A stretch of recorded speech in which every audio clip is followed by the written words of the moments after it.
Sportsman. Yeah, you in the mix, rockin' with Kenny. When it comes to news, man, he got plenty. You in the sports mix with Kenny, news and knowledge. A lot of dope techniques make kids become scholars. You need to tune in, a lot of hot topics. When it comes to sports, Kenny sound like a prophet. You in the mix, man, you in the mix. Plus he keep you up on all the hottest trends. Plus you never know who he has as a guest. So grab a cold one, man, and just tune in. You in the mix, man, you in the mix. You in the mix, sports mix. You in the mix, rockin' with Kenny. When it comes to news, man, he got plenty. You in the mix, man, you in the mix. You in the mix, sports mix. You in the mix, you rockin' with Kenny. When it comes to news, man, he got plenty.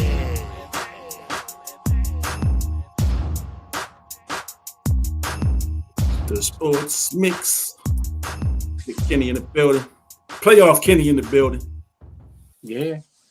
AFC North champ Kenny in the building. That's right. What else? 4,000 yards quarterback Kenny in the building. That's right. That's right. 5,000 total Kenny. Right. In the building. How many interceptions? 4. And 41 touchdowns? That's right. He running back, right? That's right. Wide receiver, punt returner. Right. You know? could be getting his third MVP. Mm-hmm. You know? We'll see. Yeah, we here though, man. You know, it's playoff time. You know, we know the Ravens was left for dead about a month ago. You know, after that Steelers loss up in Pittsburgh, you know, the Steelers fans was laughing at us and, you know, had a good time that week. Had a great time. And we Steelers lost, 5 straight since? Hey. He's struggling. Hey. And you're ready to be 6. You know, they already looking forward to the beach and Cancun and wherever else they go, you know. They struggling down there. Got quarterback problems and, you know, everybody talking about Sierra's husband, you know, he washed up.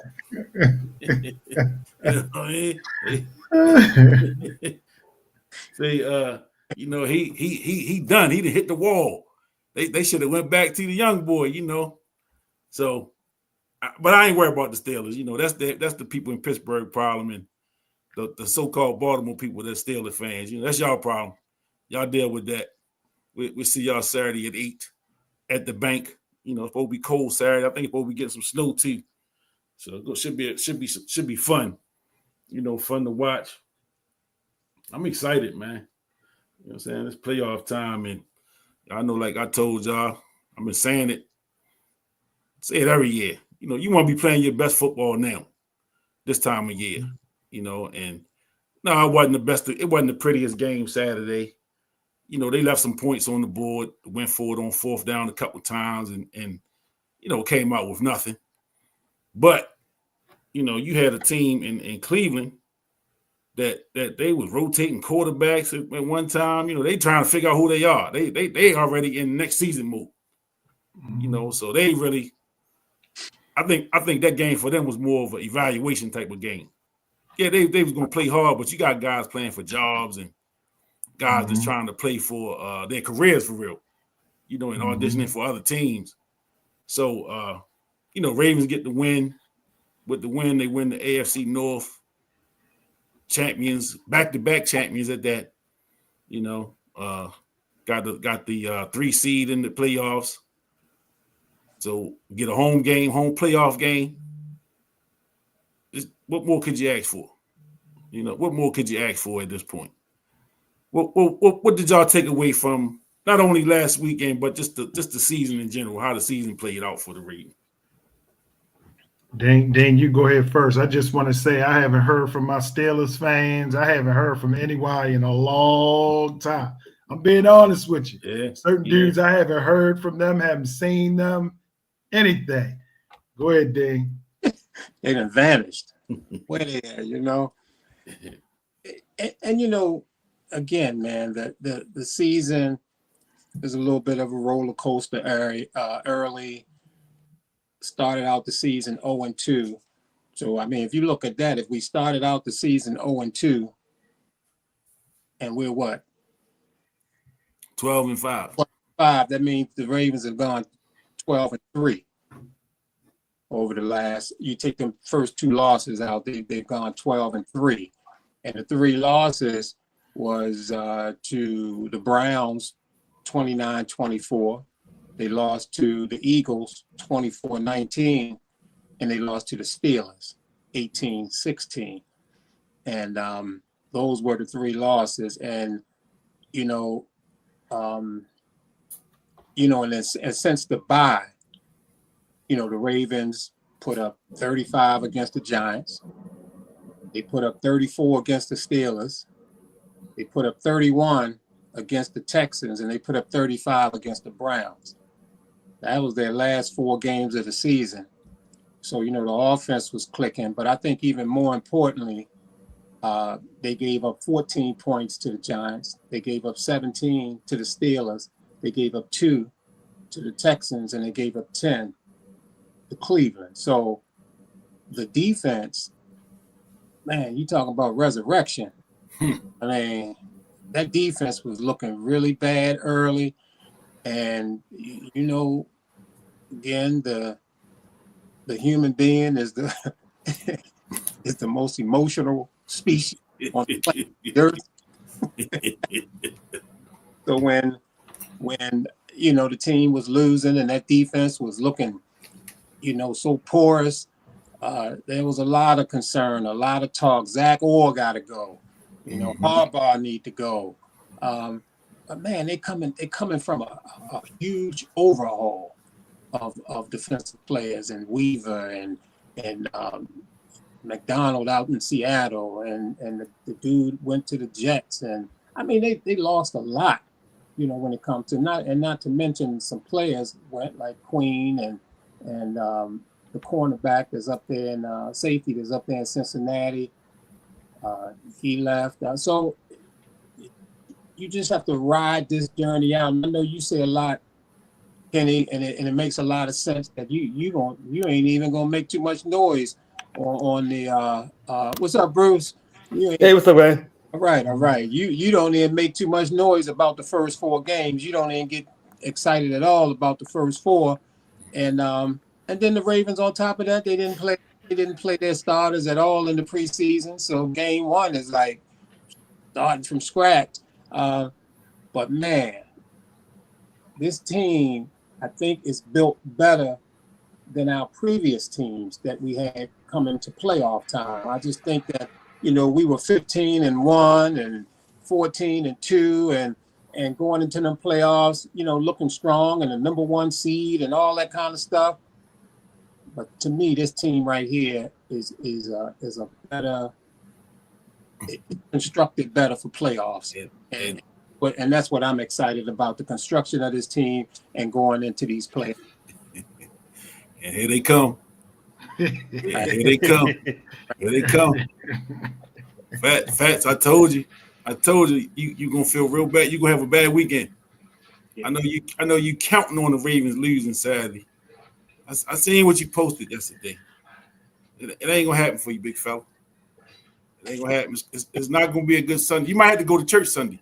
You might have to go to church this Sunday, brother, because it's gonna be what it's gonna be. And there are no excuses because we're gonna win.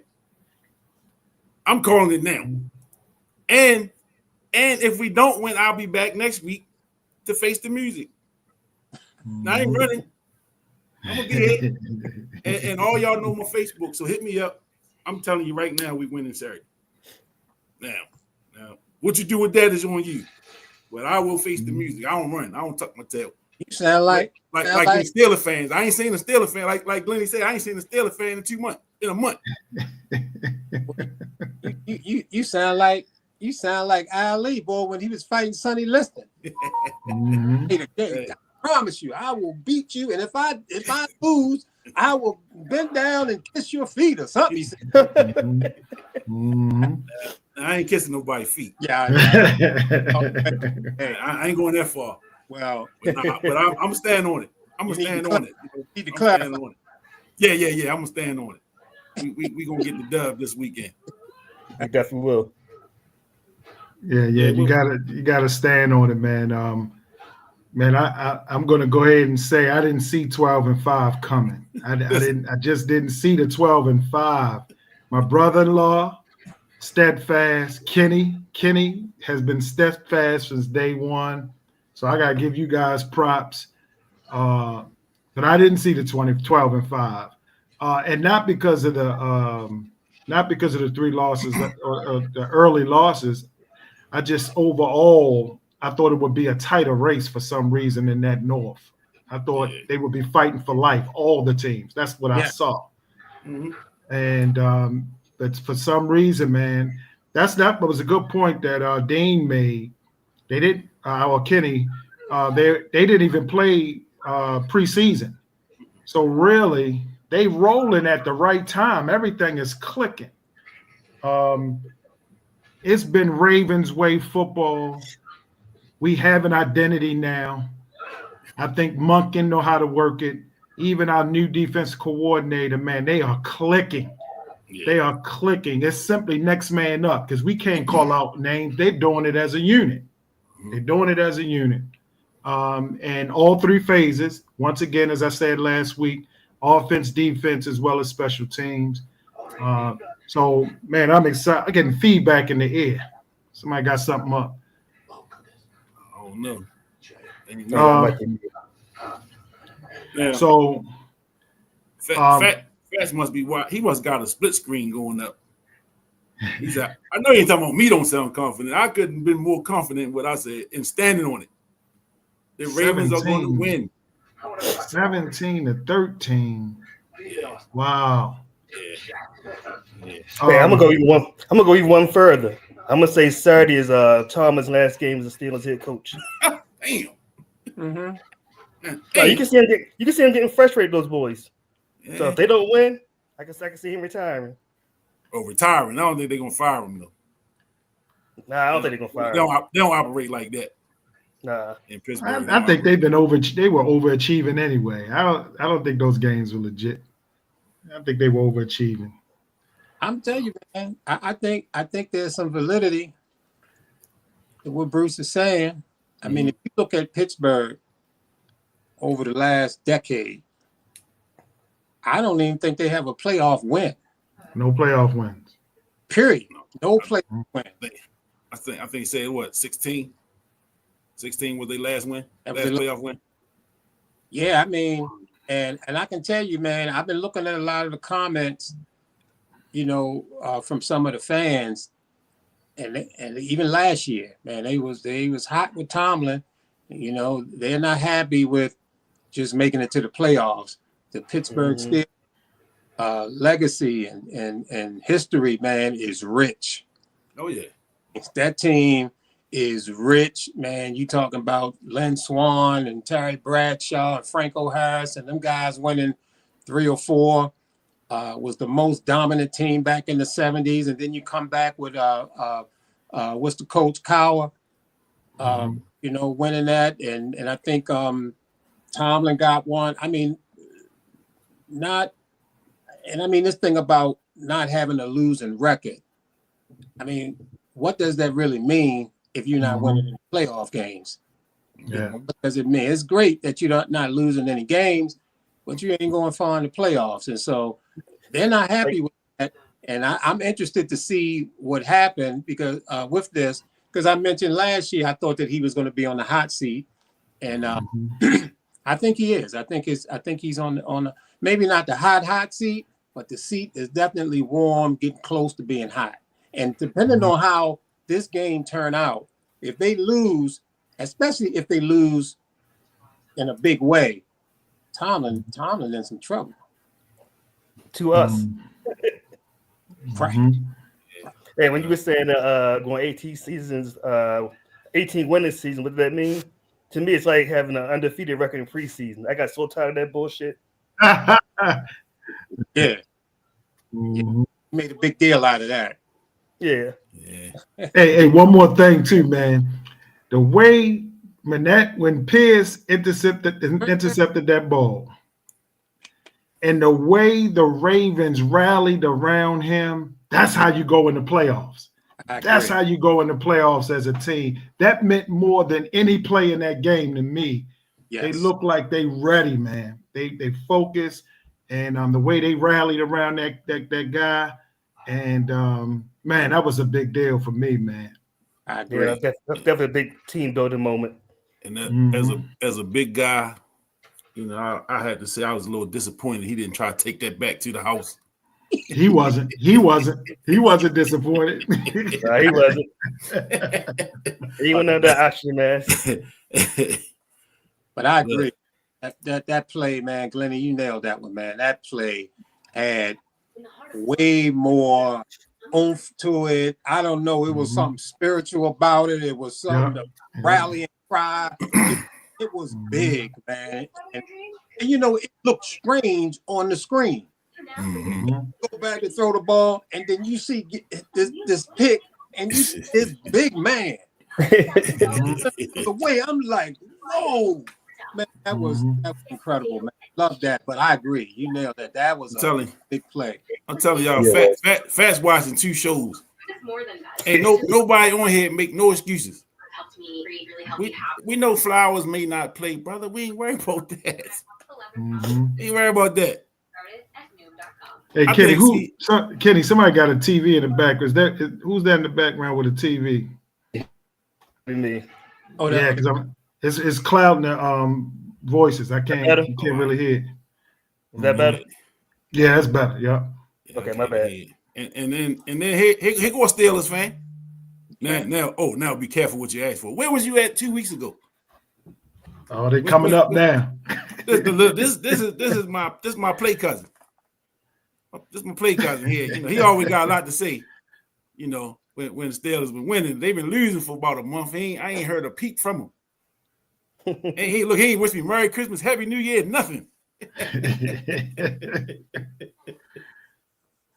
What was the result of the Steelers Cincinnati game? Cincinnati won. They did. What was that score? It was close. Yeah, it was close. Yeah, but the way that happened, how that panned out with the Denver Chiefs thing, that's not that. Why play 17 games if you're gonna sit them guys? I'm not blaming the Chiefs. Yeah. I'm not blaming the Chiefs. They did what they had to do, but man, to have your 38, have your playoff depending on that, man, that's bad. I think Cincinnati needs something else to happen too. I think they need a little more than that. I think they needed Miami to win too. And Miami was disappointing. Miami was disappointing too, man. Yeah. Shoot. Yeah, they needed a little more. Yeah, that was something. 38-0. Yeah. I don't even. Crazy. I'm Kansas City. I don't even like the sound of that. As the last game of the year, getting beat 38-0. That's yeah. That's a Kansas City problem. Yeah, definitely. That's a Kansas City problem. We'll deal with them in the championship game. Mm-hmm. Yeah, and these divisional games are always tough. Mm-hmm. Steelers always seem to be. I mean, we beat them the last time, but I think it was 8 of the 9 before that they beat us by a touchdown or less. And I don't look at the game. I don't look at the game as being easy. It's a divisional game. Again, Tomlin and the Steelers know the Ravens as well as any team in the NFL. I still say that, going into a game that Tomlin, when you walk in the stadium, he got a 3-point lead over Harbaugh from a coach. You say that Saturday? Do you say that Saturday? And I'm saying that Saturday. I'm saying that Mike Tomlin is 3 points better than Harbaugh from a coaching and motivation standpoint, as far as getting his players hyped up and stuff like that. I think that he reaches his players better than Harbaugh reaches his. Now, I like the Ravens team. Somebody mentioned Zay and Zay not playing. I think to me that's a big deal. Is that final? Is that final, Kenny? No, it's not. It's not. It's day to day right now. Day to day, yeah. Day to day, yeah. I mean, that would be a big deal. That would be a big deal to me if Zay didn't play. I thought that the Ravens, when what's his name didn't play, Bateman. I thought that when he's not on the field, I thought that brought the offense down a little bit. And Zay is the main piece, man. So it's got to mess with the offense. Got to mess with the offense.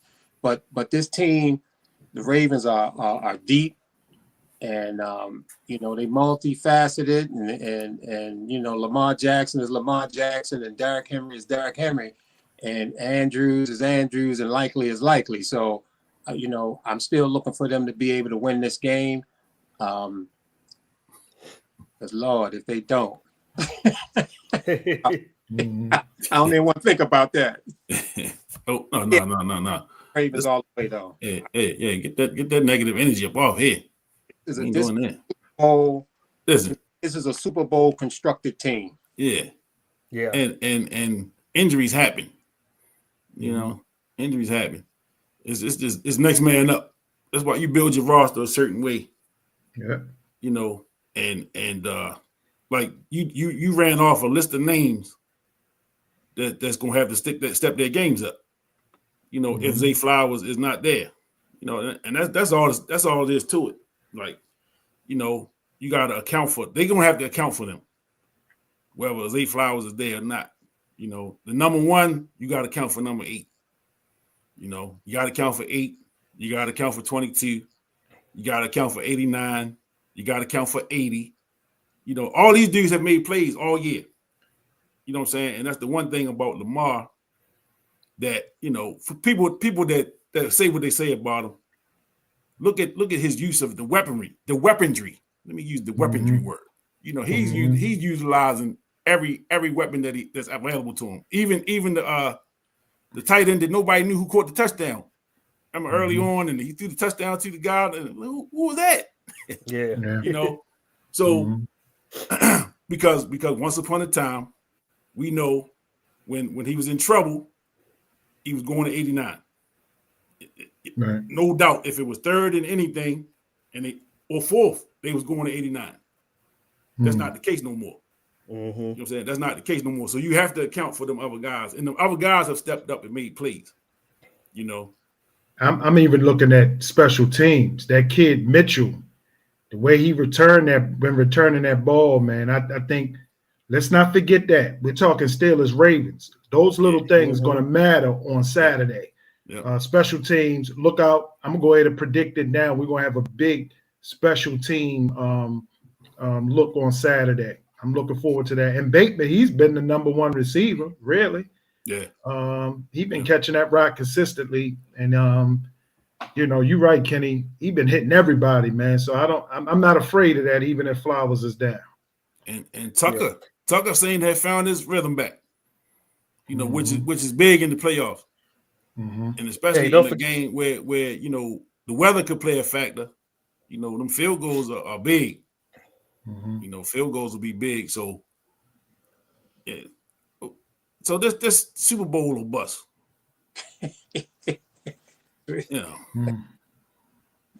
When I hear stuff like that, it's almost like, all right, if they don't win the Super Bowl, they got to tear it up and start over. Like, we ain't at that point yet. You know what I'm saying? We're not at that point, man, where if they don't win it this year, we ain't at that point. We're not at that point, man. It's nice to say, it's real cliche to say, and it get clicks and likes and all that, and to get Stephen A and them boys get to talking and they get their stuff off on it. I don't buy into it. Like, what I'm saying? Now, when you got older superstars, that's kind of, hey, I don't know how many more years we got doing this. Like the 2012 team with Ray Lewis at the end of his career, Ed Reed at the top of his. You know what I'm saying? Suggs had some years on For those teams, yeah. Super Bowl or bust for those teams, but this is a young Ravens team. Like your core players are pretty much in the prime of their careers, or getting into the prime of their careers. It's way too early for that kind of talk. But I get it. I get it because the Ravens haven't. Lamar's he getting all the awards. He getting all of the praise and he done everything but win the big one. You know what I'm saying? Should we give his mother some credit for this year too? Yeah, absolutely. Yeah. Play the role. Hey, if you don't start running that ball, right? I'm gonna send you out back and get a switch. He probably had a flashback. I mean, I'm gonna have people in the clubhouse like, "Hey, mom, I'm gonna tell your mama now." Right. Hey, going back to what you said, Dean, I absolutely agree that I think Tomlin 3 points ahead of the Harbaugh. But what I do have confidence in our new offensive coordinator and defensive coordinator, they make more adjustments on the fly. Where before we just seemed like we'll get beat the first half, second half we had the same plays. I think we have better adjustments now. And you see, I just saw before we got on, Todd Monken is a candidate. Somebody asked permission to speak to him for one of these head coaching jobs. Yeah, he's been doing a remarkable job, man. He's been doing a remarkable job, and we haven't really given him credit because he just stepped in last year. Yeah. And we can give him credit maybe for that championship game last year. Who we point the figure with, that's debatable. But this year he's been rolling. I've been seeing like throughout the year just the different plays he's been throwing out there, man. And I think he's gonna lay it all out this playoff run. I know he is. I know he's gonna lay those plays out in this playoff run. I'm looking forward to it, man. Yeah, me too. And what no one's talking about either. Yeah, we missed Zay Flowers Saturday, but we didn't have Nelson Aguilar either. So we was down 2 big time receivers, and they made it work. And Justice Hill. Yeah. So we had some weapons that was missing, and we still made it work. I'd like to talk to like a offensive coordinator to get in their mind a little bit of how they, how you seeing the game and how you seeing, the sequence of plays and how you run one play off the next or what. I'd like to really get into the brain of a OC, just to figure out, how you develop a game plan and how you utilize that game plan. Because going into it, they study these teams at a level, that's way above what we do as just fans, So these teams know each other so well, but to and then the playbooks look like, these big binders, and there's probably 10,000 plays in it, and and all these different formations and all the stuff that you got to understand and you got to know, and you sitting up in the booth and you got to get a feel for what the defense is doing versus what I can put against the defense, and how I can, the chess match is as fascinating to me when it's going well, even on both sides, because when you see a big defensive stop, those, I mean, it just I need to sit down with some offensive and defensive coaches and just pick their brains a little bit on how they what kind of rhythm your quarterback is in, when and how to call these plays. Like, I just need to really, because sometimes I sit and watch, and again, we only see what we see on the TV. So a lot, like I said before, the TV is going to focus on the ball, and the quarterback going to have the ball in his hands. So we don't really see what's going on downfield most of the time until we see a replay, and they focus on the player that got the ball. So we kind of see that. But I like to really get into the brain, the mind, and the mindset of how these guys pull it together like that. So you like to be in the film room with them. I might need to do that. Yeah. That'd be awesome. I might need to do that. But that's just because when I sit and watch the games, that's the kind of stuff I'll be thinking. You know, because all we say is just run the ball, run the ball, run the ball. I mean, it's a little more simple than just run the ball, because you gotta run the ball against what's in front of you. And then, you know, like one of the commentators made the comment about something Lamar did. He made an audible call at the end of the game. And he said he changed it when he yelled out, whatever he yelled out, he changed the protection, because the blocking scheme was blocking one way. He looked and saw something, and then the blocking scheme went the other way. I think that's when Henry got one of them big runs. So I like just like that little type of stuff like that for me. You know, because I'm you know, I know football, but I don't know it. So, and I ain't ashamed to say what I don't know, you know, but I definitely like to know that kind of stuff and get a better idea of what I'm watching, you know. Well, those guys are geniuses, man. Those offensive coordinators. You're right. The way they put those schemes together and prepare for each game. I foresee our defensive coordinator. I want to put some pressure on Russell Wilson, as Dean would say, Sierra husband. Put some pressure on Sierra husband. Our D line will be the most important attribute to our defense this weekend. Don't even put defensive backs in the position. Attack Russell Wilson on defense. You know Pickens is angry, so he gonna come out fighting. Offensively, I think Monken, as I said, man, he has everything before him. He ain't got nothing but options, man. Just for him to feel it out throughout the game, give the ball to Henry in the snow. Let's play football, and let's run with it, man. Let's run with it. That's it. Now, so let's talk about Derrick Henry. You know, we had 1,900 yards. Woo. 1,900 yards. And this is the second time he ran for 19 or better in his career. You know, and with less carries than he's ever had, I believe. And he 31. 1,900 yards. He had 15 touchdowns. Yep. Which is, you know, man. He only had 10 yards in the first half Sunday.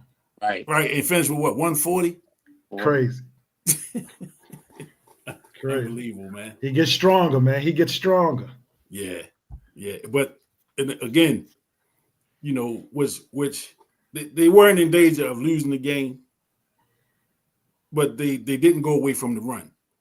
You know, Cleveland was putting the clamps on him the first half, and they didn't go away from it. They kept feeding him, and then he started breaking them, and then he broke one, and then it was over after that. And you could see you could see Cleveland's will, just kind of like, oh man, we can't do nothing with this thing, man. Once he got the train going, it was too late.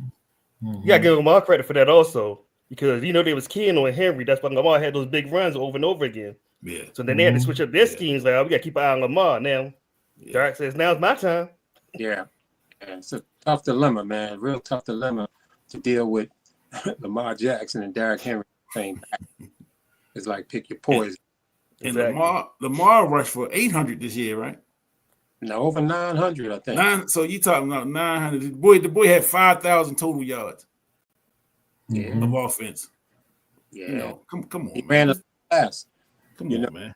And you know, and I would attribute, you know, going back to Monken a little bit, when he came in last year, you know, I immediately felt the difference with him as the offensive coordinator, and big differences that I saw was, to me, his handling of Lamar Jackson was better than Greg Roman's handling of Lamar Jackson, and I thought that under Todd Monken, you know, Lamar is much more protected than under Greg Roman. I think Greg Roman's offensive mindset did not really consider the health of Lamar Jackson like Todd Monken does. I think over these last couple of years, Lamar's been healthy. I attribute a lot of that to Todd Monken, and he's much more fatherly than the guy Greg Roman. You know, so that was a big deal to me, and it's still a big deal. And I would definitely, and you know, he came from University of Georgia. Todd Monken, winning national championships. And I always think that guys who come up and Monken, I don't know how old he is. He ain't no spring chicken, but being around that Georgia team with all that talent and all that, exciting with the young players and all that kind of stuff going on. I just like the fit when they grabbed him as the offensive coordinator. I just like that, and I think, man, to hire him as a head coach, I knew his name would be popping up, and this could be our last time seeing him as a Ravens offensive coordinator. Let's win this Super Bowl, though. Let's go. Yeah, you gotta win this. So let me address this comment. Not because of who made it, because I know he tend to make some comments that So they wasn't trying to win because they fighting for a good draft positioning. So they're going to get a good draft pick, regardless of where they fit. Regardless. So I've heard that, with respect to New England's coach getting fired. Well, they went out and won the last game. So they fired him because they wasn't gonna get the number one pick and get whoever they wanted, Travis Hunter or whoever. I unless there is a clear-cut number one draft pick that everybody in the world want, then I see you fighting for draft picks. Like, this ain't Patrick Ewing. This ain't Patrick Ewing in the draft. And everybody wanted Patrick Ewing or Tim Duncan when everybody was trying to take the season to get Tim. This ain't that. And I think NFL teams are set up a little better now where, well, truth be told, one player is not going to make the difference in any draft. Drafting is about the collective, and you got to have number one, you got to have personnel that understand how to pick people, number one. You got to understand how to pick players, and you can't just go by the popular names. Travis Hunter is the name that's going to be on everybody's draft board. So Shador Sanders is going to be. There's a couple of them. Cam Ward. Yep. So it's a couple guys that's name recognition. But what's made the Ravens successful over the years is the ability to draft. Number one. The ability to pick players that was undrafted. You know what I'm saying? Because so you got to understand personnel. So if you just the guy that's you get a personnel job and you just getting popular names, or you just getting guys from all the big schools, you know what I'm saying? You gonna get guys because he was at this school, he was at Alabama, he was at Florida or whatever. And you are the teams that's constantly picking in the first 10 to 15 picks year after year after year after year. You know what I'm saying? And the NFL is set up for NFL was set up for teams. They say NFL was set up for everybody to be 8-8, and NFL is the one league where you can turn your season around from year to year just because the way it's set up for everybody to win, blah, blah, whatever. If you don't have the right people picking the groceries, the meal is going to stink. The meal is going to be terrible. So you got to have people in place to pick the groceries, to understand what they're seeing with these players, with this talent. Because you can't just go out, somebody like me, I could never be an evaluator of football talent in the front office. Because number one, I don't watch enough college football. Number two, I get excited at the highlights. Man, that was tough, So I'll be that guy, you know what I'm saying? And then I haven't done the homework. So I just had to say that about this draft stuff because we hear it every year. Somebody position themselves to get the number one pick. Well, if you don't get the number one pick, anything in the first round, anything day one in football is going to be a solid pick. Should be. It should be a solid pick. That's not true all the time. No, but it should be. Because you're talking in football, it's what, 32 teams? 32, and it's a couple hundred guys that's going to get drafted. The first 32 should be able to come right in and play. We know it don't always work out that way, but you shouldn't miss on the first pick. You should not miss on the first pick. And again, it's a testament to teams like the Ravens who make playoff runs. They always picking later. in the first round, they don't miss. They don't miss. They pick Pro Bowlers, man. Pro Bowlers. They do their research. But Yeah, we got folks that want to, you gotta go get this guy, you gotta go get that guy, you gotta get this position, you gotta get that position. Now the Ravens have, because we did draft what's the tight end, Dean? You bring up that Hayden Hurst. We did pick him. Yeah. He on about his 15th team already. Before we pick Lamar. Yeah. We picked Hayden Hurst. But see, picking Lamar kind of make up for that. Because a lot of people probably don't think about Hayden Hurst no more. Man, we wasted the pick on Hayden Hurst. Ain't nobody talking about that. Right. I can't even remember his name. Let's tell you what I think about him. And he was on he played last night, wasn't it? He was on San Diego. He's on San Diego. Man, it looked like San Diego. Looked like Baltimore West. Baltimore West. It looked like Ravens West. Right. Yeah, they got a whole bunch of old Ravens out there. And Greg Roman and Dobbs. Us. I ain't gonna lie though, that's one team that scares me. Hayden Their Hurst. defense legit. Even the center. What's the center name? Bradley? No. Bozeman. Bradley Bozeman. Yeah, Bradley Bozeman. Yeah, he's out there. A lot of Ravens. And they also picked up what's the boy Jackson that we cut? Oh, the cornerback? The safety, cornerback, whatever. Man, they picked him up. Yeah, Eddie Jackson? Eddie Jackson, man. Is he playing out there? Good luck with that. Is he playing? Are they even putting him in the games out there?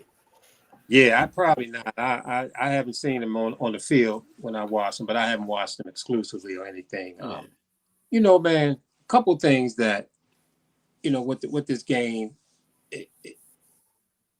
I don't know, man. I get a feel that the NFL is not really a Ravens lover. I don't think the NFL really loves the Ravens. And that kind of vibe has been going on for quite some time. So when they have these playoff games, now I'm definitely got the Ravens. I got them going to the Super Bowl. Definitely got them going to the Super Bowl.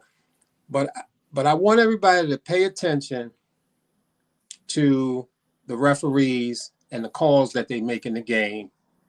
Let's keep an eye on that. Because, the Ravens, I don't know if they still are, but they were the most penalized team in the NFL. And, once you are branded as the most penalized team in the NFL, it's easy to pull the flag out and throw it. Because there's a history of you being the most penalized team in the league. So let's pay attention to the refs as the Ravens journey towards the Super Bowl. And that kind of, worries me. Even if we go back to the game they played against the Tennessee Titans, when the Ravens went into that 15-1 or whatever it was, they were the number 1 seed, and we lost to Tennessee in that first game. There was a play where they threw the ball to a Tennessee receiver. I don't know if it was Brown or whoever it was, but he went up and made this catch in the back of the end zone, and his butt cheek kind of hit the ground, and it was reviewed on whether he was in or out. And if a referee, see, they put black and white stripes on a referee, which is supposed to indicate that they're not favoring one or the other. They the zebra, they fair, they honest. But if a referee come into a game, I don't care what kind of game it is, or a judge, anytime you have people judging, people reffing, people umpiring, ice skating, you got judges over there, boxing, you got judges over there. Anytime you have people doing that, there's always that chance for some foolishness. And so I just say, let's keep an eye on the refs. I've never thought that they looked at the Ravens as one of their favorite teams in the NFL. But I'm thinking that this team is just going to steamroll through whatever they try to do. And this team is constructed. My bad, fellas.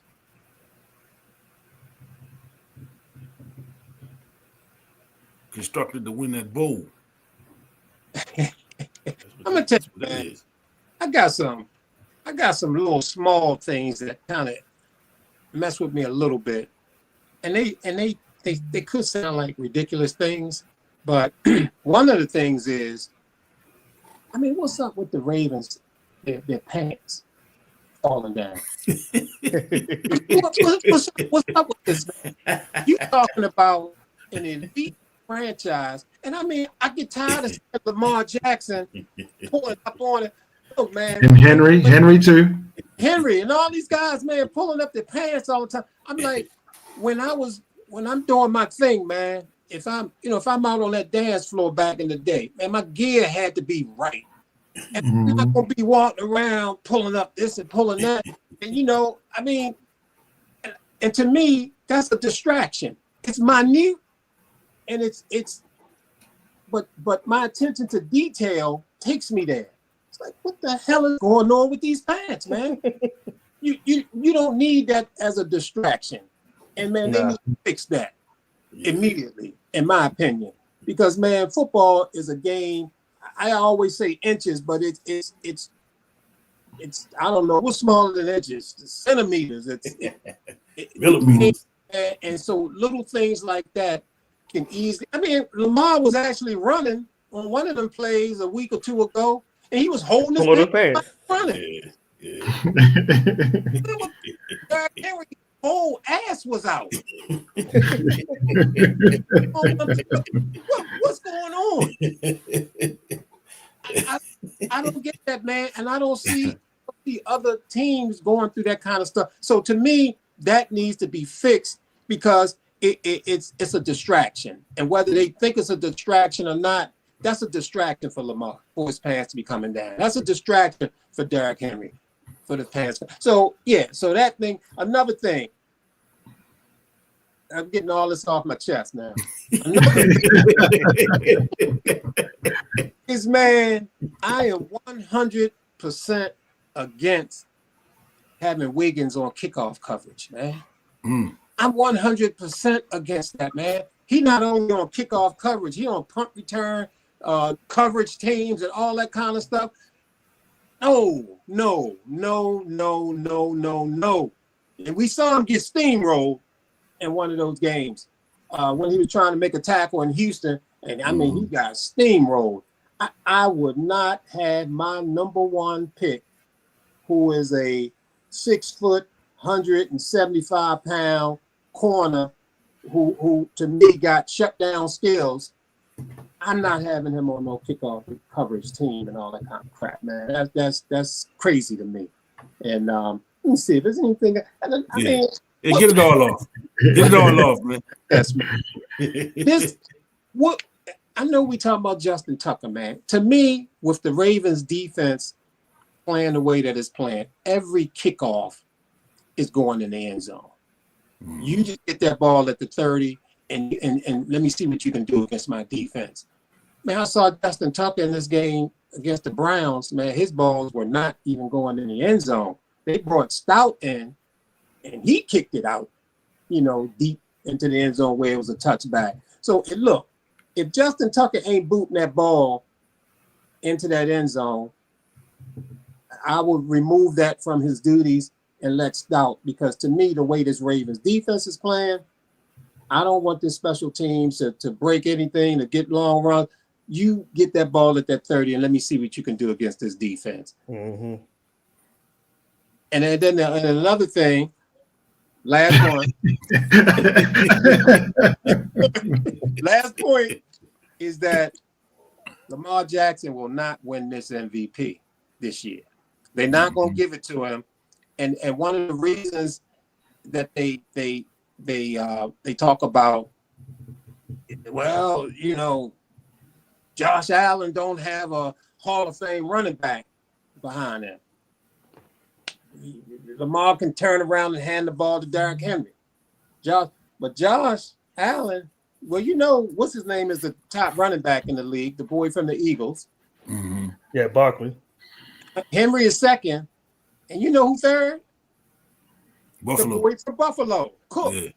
Yeah. Cook got big numbers as a running back. But they keep talking about Derrick Henry, this Hall of Fame running back, and you know, had that. And now you see they gave the Ravens 9 Pro Bowl picks. Mm-hmm.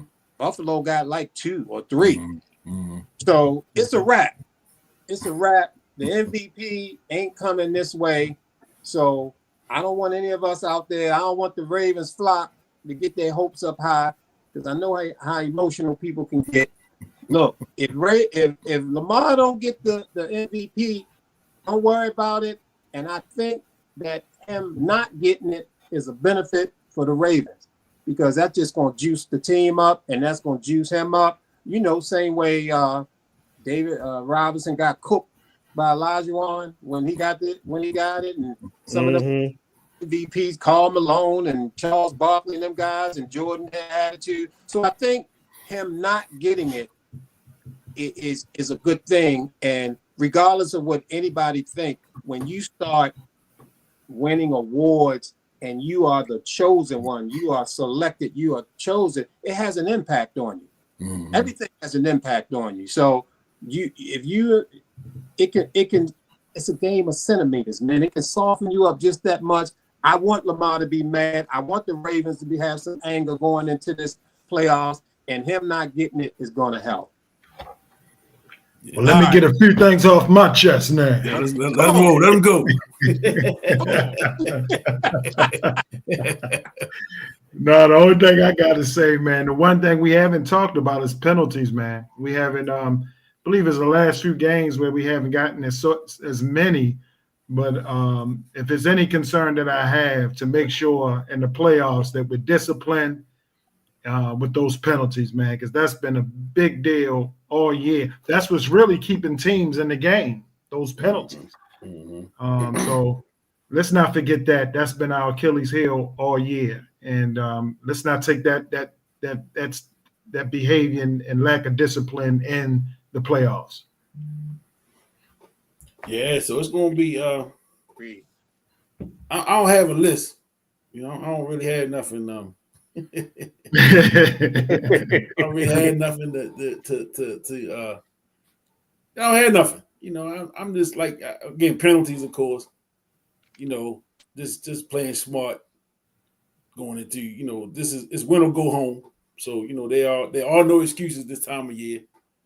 You either come with it or you don't. We see you next year. So I'm just looking forward to it, man. And this is why you play the games. You know, this to get in the dance. You know, only 14 of the 32 teams get an opportunity. You know, we in the number. We are one of the chosen. You know, we earned the spot.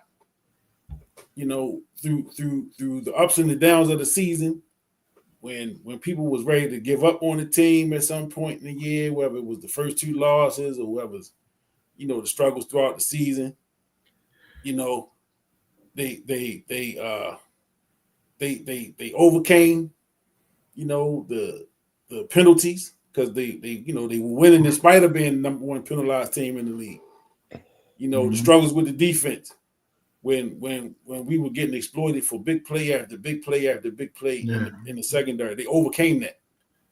You know, they overcame that, man, and then so I'm excited, and you bring up the young cornerback Dean, who got his first pick, and it was a pick 6. Yeah, you know, was and, nice. and a really nice play. Wiggins. Yeah, Wiggins. It was nice play, man. So, you know, and we seen him just watching, you know, look like he getting beaten a little bit in coverage. You know, but a lot of that's just learning. You know, really learning. Just learning. Clock checking in. Let me give him a shout out. What's up, brother? And by the way, it's scheduled to rain on. It's scheduled to snow on Saturday. Yeah.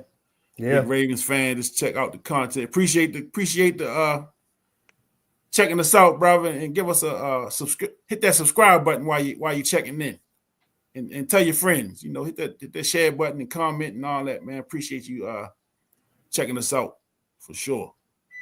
How you feeling about the game coming up, Clot? I don't know what that means, but how you feeling about the game there, buddy?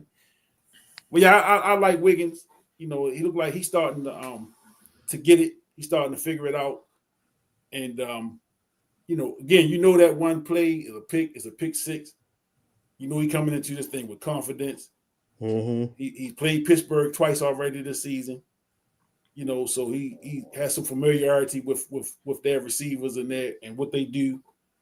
So I'm looking for him to have a solid game. Humphrey. Hey, that's what I was going to say. Come on, man. Humphrey, man, who many people was ready to put him on the trash heap early this season. Yeah, that was one. They had him on the trash heap. Get him out of here. He not this. He not that. Humphrey has been balling. He been hitting too, man. And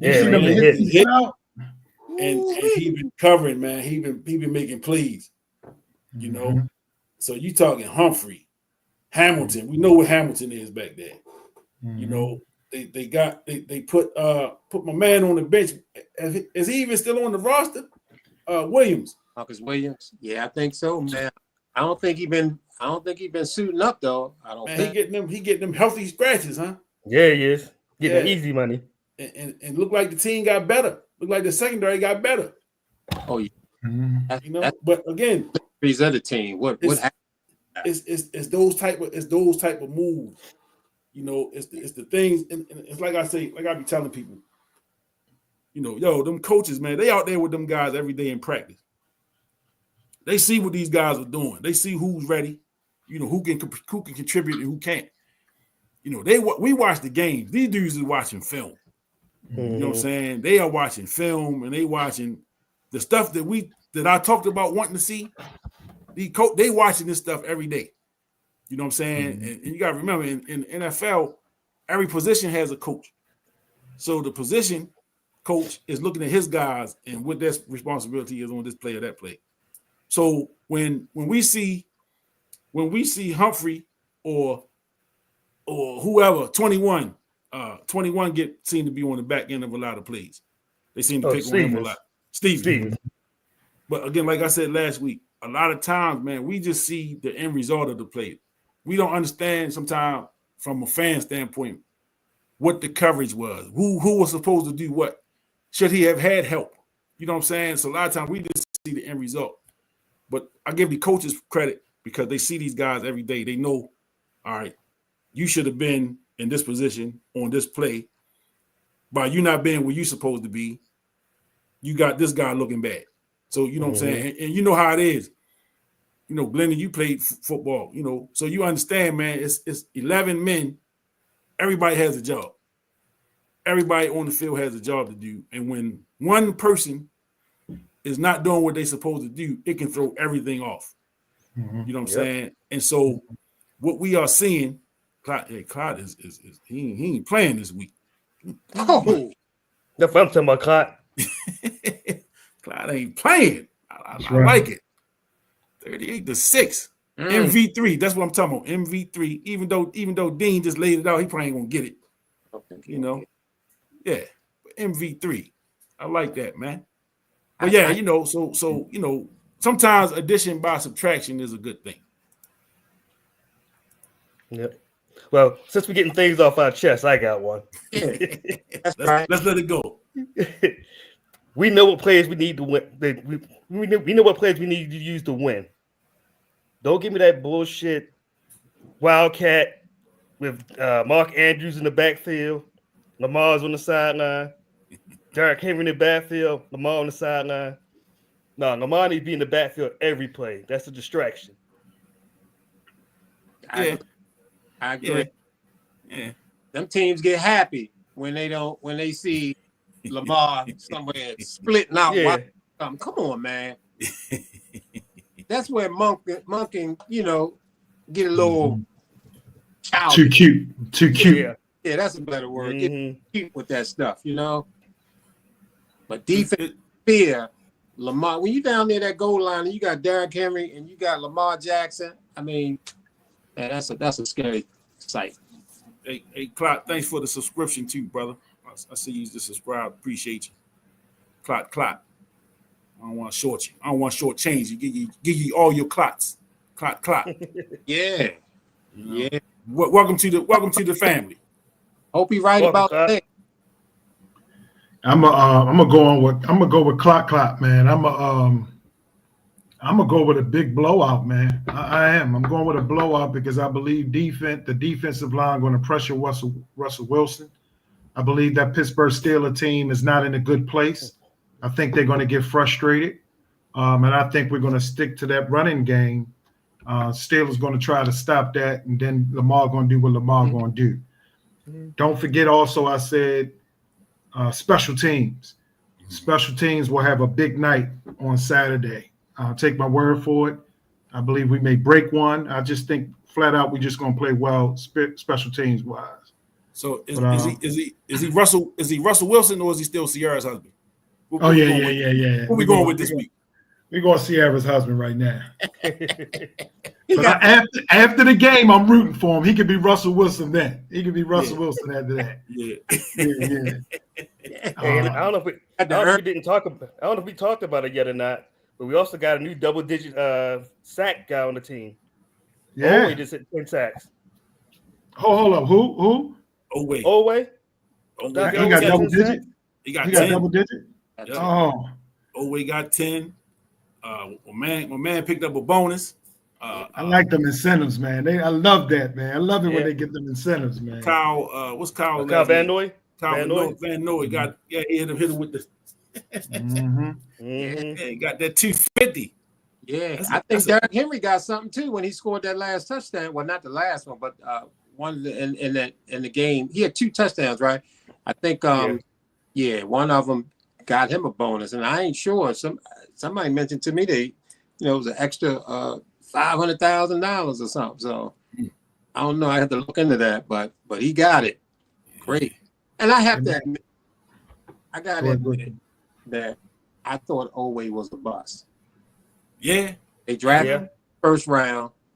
He didn't have any sacks his senior season. Yeah, Derek got $500K. There you go. And I thought Oweh was a bust, man. He was a first round pick. Hadn't won good in his first few years, but this year he's been a different animal, man. Shout out, man, Oweh, because I had you in the bus. Hey, I don't know if you heard the story about that, Dean. I don't know if you heard the story about that, but one of the coaches they brought in last year, just for the outside linebackers, he was like, "I'm shocked that no one gave Oweh a signature move. He was just a bull rusher. They didn't teach him any other moves. So now you're seeing different moves coming from him because he got almost 2 years under this guy's tutelage." I agree. Yeah. Always a free. Brother, I got to get out of here, brother. Hey, Glennie, always a pleasure. Yeah, I got to make. I got to be like Russell Williams. I got Russell Wilson. I got to go make my wife some French toast for dinner, man. All right. We can't argue with French toast. We can't argue French toast, brother. And you still Glennie. Yeah. That's a power move right there, bro. That's a power move. Look, I got to roll. I got to take care of my wife and make this friend. Well, that's a power move right there. Blowout Saturday. We're gonna beat them more than 20 points on Saturday. Let's like the sound of that. Let's be prepared to talk about a W next week, Lenny. There we go. Let's go. All right, Lenny. All right, man. Peace. The Hall of Fame are checking out. Yeah. Any more. So yeah, man, I'm excited. It's playoff time now, man. It's win or go home. And I like how the team is playing. I like how all the pieces is coming together at the right time. You want to be 100%. Zay got banged up there Saturday night. Well, he day to day right now. Hope he can get his treatment all week, and we'll see how he's looking toward the end of the week. But I'm confident in what the players that we got.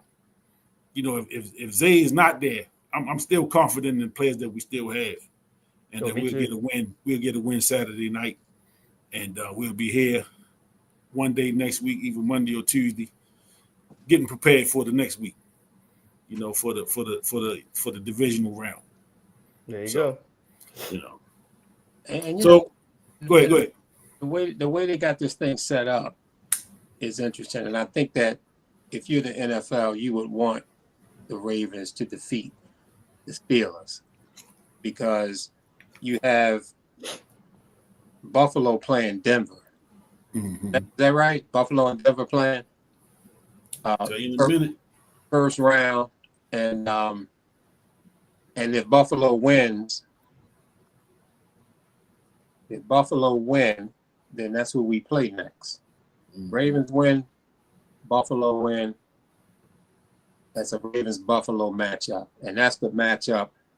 That's probably the second best matchup that you ever could have. In fact, the Ravens playing the Steelers, and then playing Buffalo, and then playing Kansas City. I mean, and if they get through those 3 games, which I think they are, I mean, there's no talking down this guy Lamar Jackson or talking down these Ravens. It's going to be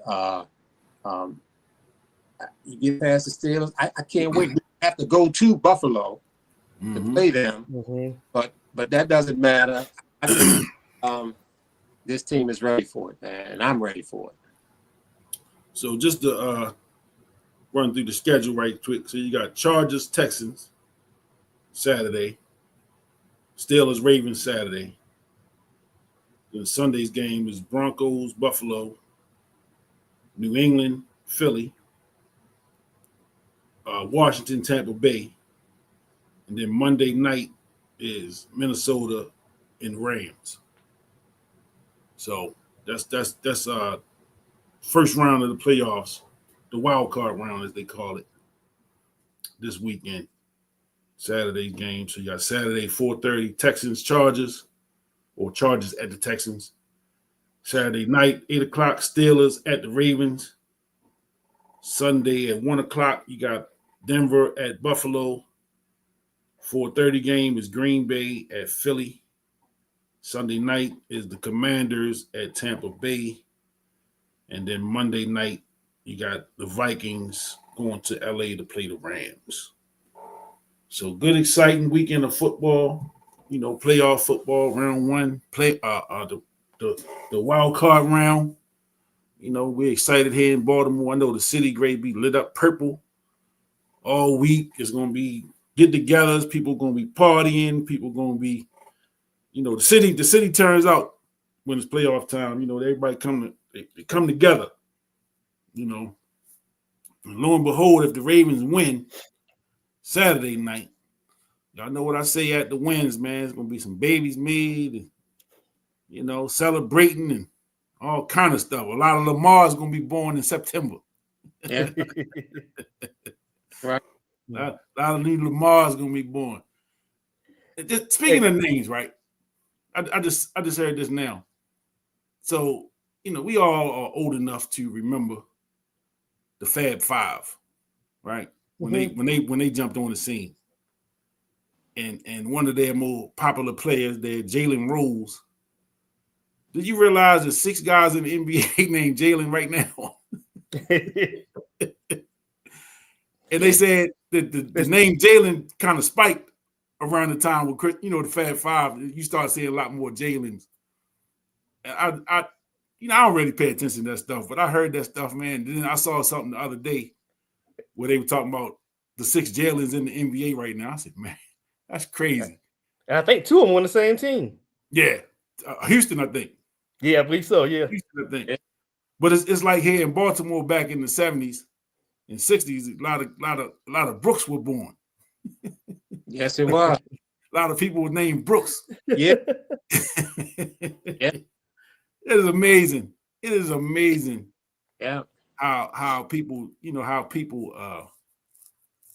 we fall into this celebrity thing, and you know, we start naming our children. I'm sure probably some Beyonce's rolling around, and you know, a lot of Sierras. You know, Mm-hmm. since she's popular now that her husband's playing for the Steelers. Right. You know, all these celebrity names, but yeah, that kind of jumped out at me the other day. You know, so I know in Baltimore, the name Lamar probably going to jump off the radar in the next 10 years. It's going to be a whole bunch of Lamars running around on these Pop Warner football fields and rec basketball teams and stuff. Mm-hmm. Oh yeah. You know it. Mm-hmm. So moving on. How did y'all feel about Gerard Mayo getting fired at the 1 year up there in New England? I felt some kind of way about it, but what was y'all thoughts? I got mixed feelings about it. Mm-hmm. I think they took advantage of Mayo. They made him a scape guy. Mm-hmm. That team has very little talent. But when who just came up? That became available for the head coach. Oh, you talking about Tennessee coach? Yeah, Tennessee coach. When his name came up, yeah, when his name came up, yeah, they was like, oh, we gotta get this guy. My thing is, he done failed at 3 teams. Go with the new young coach, build off of him. But Vrabel was available last year. He didn't coach nowhere this year, right? So he was available when they hired.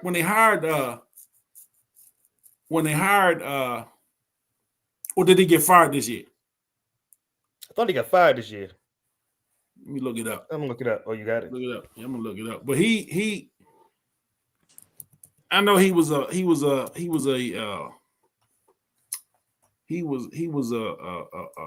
Patriots guy, and let me see when he got fired. He was fired by the Titans January 9th, 2024. So he was available this year. He was available this year, and they hired Mayo. Yeah, Mayo. And you know, and it just stinks to me. You know, it stinks to me that you hire this guy, you give him a 4 or 5 year deal, whatever they gave him. You know, you knew what the roster was when you hired him. You knew the roster was bad when Belichick was there the last couple of years.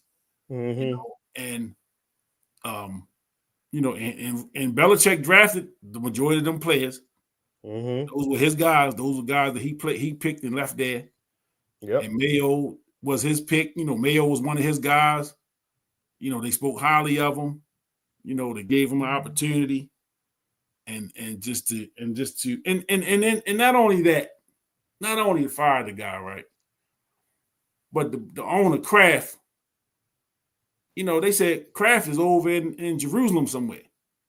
But he's not even in the country. So he basically sent them an email. Mm-hmm. You know what I'm saying? Basically emailed the brother. And so he didn't have the dignity to be in the office and bring him into the office and tell him that way. You know what I'm saying? Plus he got to check that box off last year. I hired a minority coach. That part. You know. And we did a whole show on that Rooney Rule. You know, we did a whole show on that, how that rule stinks to me anyway. I'm not even a fan of that. Just because the way most things, just like affirmative action and all these other things that they put in place, you know, they tend to they write these things up in a way that's easily exploitable. Yeah. So the Rooney Rule was put in place to get guys an interview. You know what I'm saying? So if you know, guys was getting called in, well, if we at least give them an interview, then we met the Rooney Rule. You know what I'm saying? We don't have to worry about getting fined by the Rooney Rule. And you know, I don't want to go into no whole race and racism, because we can do that. I'm not going to do it tonight. But you know, it's easy to hide behind that stuff. You know, when you say, because one thing I always say, you can't legislate against what people got in their heart. So if in my heart of hearts, I don't really believe Mayo is the guy that he can get the job done. I'm gonna go ahead and we know this next season gonna be a wash anyway. We know that. We know next season gonna be, we ain't expecting much out of the season. So we'll go ahead and we'll throw some money at them, and the one thing about billionaires, they ain't writing no checks that they can't pay for. So whatever they paid them, they already decided that, hey, listen, we can lose that money. That money not gonna hurt us. So whatever they gotta do to pay him, they already, when they signed them with the idea that whenever we feel like it's going left, we can cut bait, pay him his money, and then we'll get in here who we want to get in here. Who has the number one pick in the NFL? Titans. Tennessee. Yeah. It's Titans, Cleveland, the Giants, and then the Patriots. Okay. I was just kind of looking at it from a Shedeur Sanders number one pick and bringing Deion Sanders in as the coach perspective. Mm. Wondering, looking at it like that about releasing this guy or whatever. But but yeah, was he on the staff? Was he on Belichick's staff? And when Belichick got fired, then he stepped up and became the coach. Okay, yeah, he was on the staff. He was the what? He was on the staff. Was he? Let me look it up. I don't remember. I think he was like a linebackers coach or something. He was like a linebacker coach. Wow, yeah. Because I don't know a whole lot about Mayo, and I didn't pay much attention to New England, knowing that they were in a rebuilding state. Yeah, I remember when he played. I remember him as a player. Yeah, he was a good player. Yeah, I remember him as a player, and I didn't remember too much about when he stopped playing and when he became a coach. Yeah, he wasn't one of the ones I followed like that. But let me see. I'm trying to look it up now. His coaching career. So so he became the linebackers coach in 2019. So he was the inside linebackers coach from 2019 until he got the head coaching job last year. So he's been with New England for a few years. Okay. At least 5 years. And it just did. It just as a player. Say that again. I said it's more than that if you count him when he was there as a player. Yeah, for sure. Which makes it even more dirty. Yeah. I just didn't like the way that it just, and then it's almost like it's almost as bad as Eric Bieniemy, who now he might not never get another shot in the NFL. Nope. And he had the best worst job in the league, being Andy Reid's offensive coordinator. Andy Reid, one of the greatest offensive minds in football. So anybody that's the offensive coordinator for any Andy Reid team, name me another one that went on to get a head coaching job that was, that was successful. I can't name one. I had to look it up. I can't think of one, even when he's with the Philly. And I could be wrong. But I can't think of one. And it is unfortunate, man, because the goalpost is always moved. They move the goalpost so much. So, Kansas City was always in the playoffs, so we didn't have really time to interview the enemy. So that was the excuse. Remember, because they making these deep playoff runs, and we need to get our coach hired before the Super Bowl. All this old foolishness, and so he ended up. Well, he did the foolishness and went to Washington to try to prove. So you go from a perennial Super Bowl contender to a bad football team to try to show that you're a good offensive coordinator. A team with no quarterback.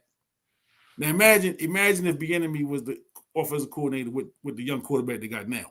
Daniels. You know what I'm saying? So, but it's as a coach, you can't make chicken soup out of chicken. You know what?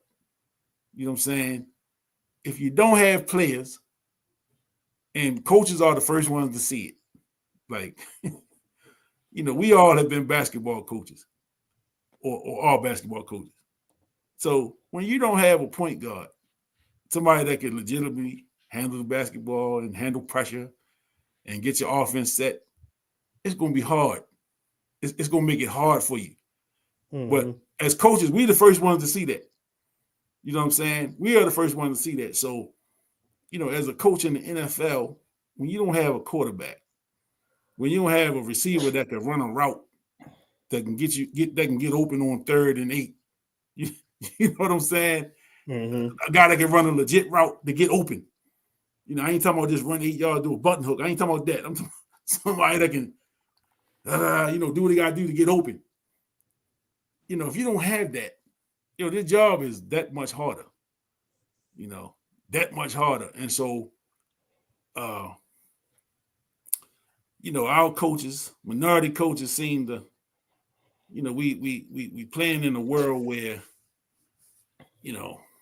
it's always harder to prove yourself, because the goalposts has moved so much. You gotta be damn near perfect to even get an interview. Yep. And then you still got to deal with Vrabel's my guy. Vrabel's my guy, but you got all these credentials, but Vrabel's my guy. You're going to go with your guy. Mm-hmm. You're going to go with your guy. So, and it's interesting. I'm looking here. You got the Jets got an opening. The Saints got an opening. The Bears got an opening. Patriots. Jacksonville fired their coach today. Yep. I don't know if they haven't said what's going to happen in Dallas yet. They say those names. Say those teams again. The Jets, Saints, Bears, Patriots, Jaguars. All teams that draft in the top 10. Mm-hmm. Mm-hmm. And who had the number 1 pick? Tennessee. Tennessee, yeah. And they need a coach. They got a coach. They got a coach. They hired a coach last year. They didn't fire their coach. Okay, all right. Yeah, they hired a coach last year. Yeah, and they drafted a quarterback last year, and he did all right this year. Yeah, yeah. So they probably get Travis Hunter. That's what I'm thinking. They probably pick Travis Hunter. And then what's the draft order again? Cleveland second. Mm-hmm. And they need a quarterback. So they would probably get Shador or Cam. And then it's and Dion.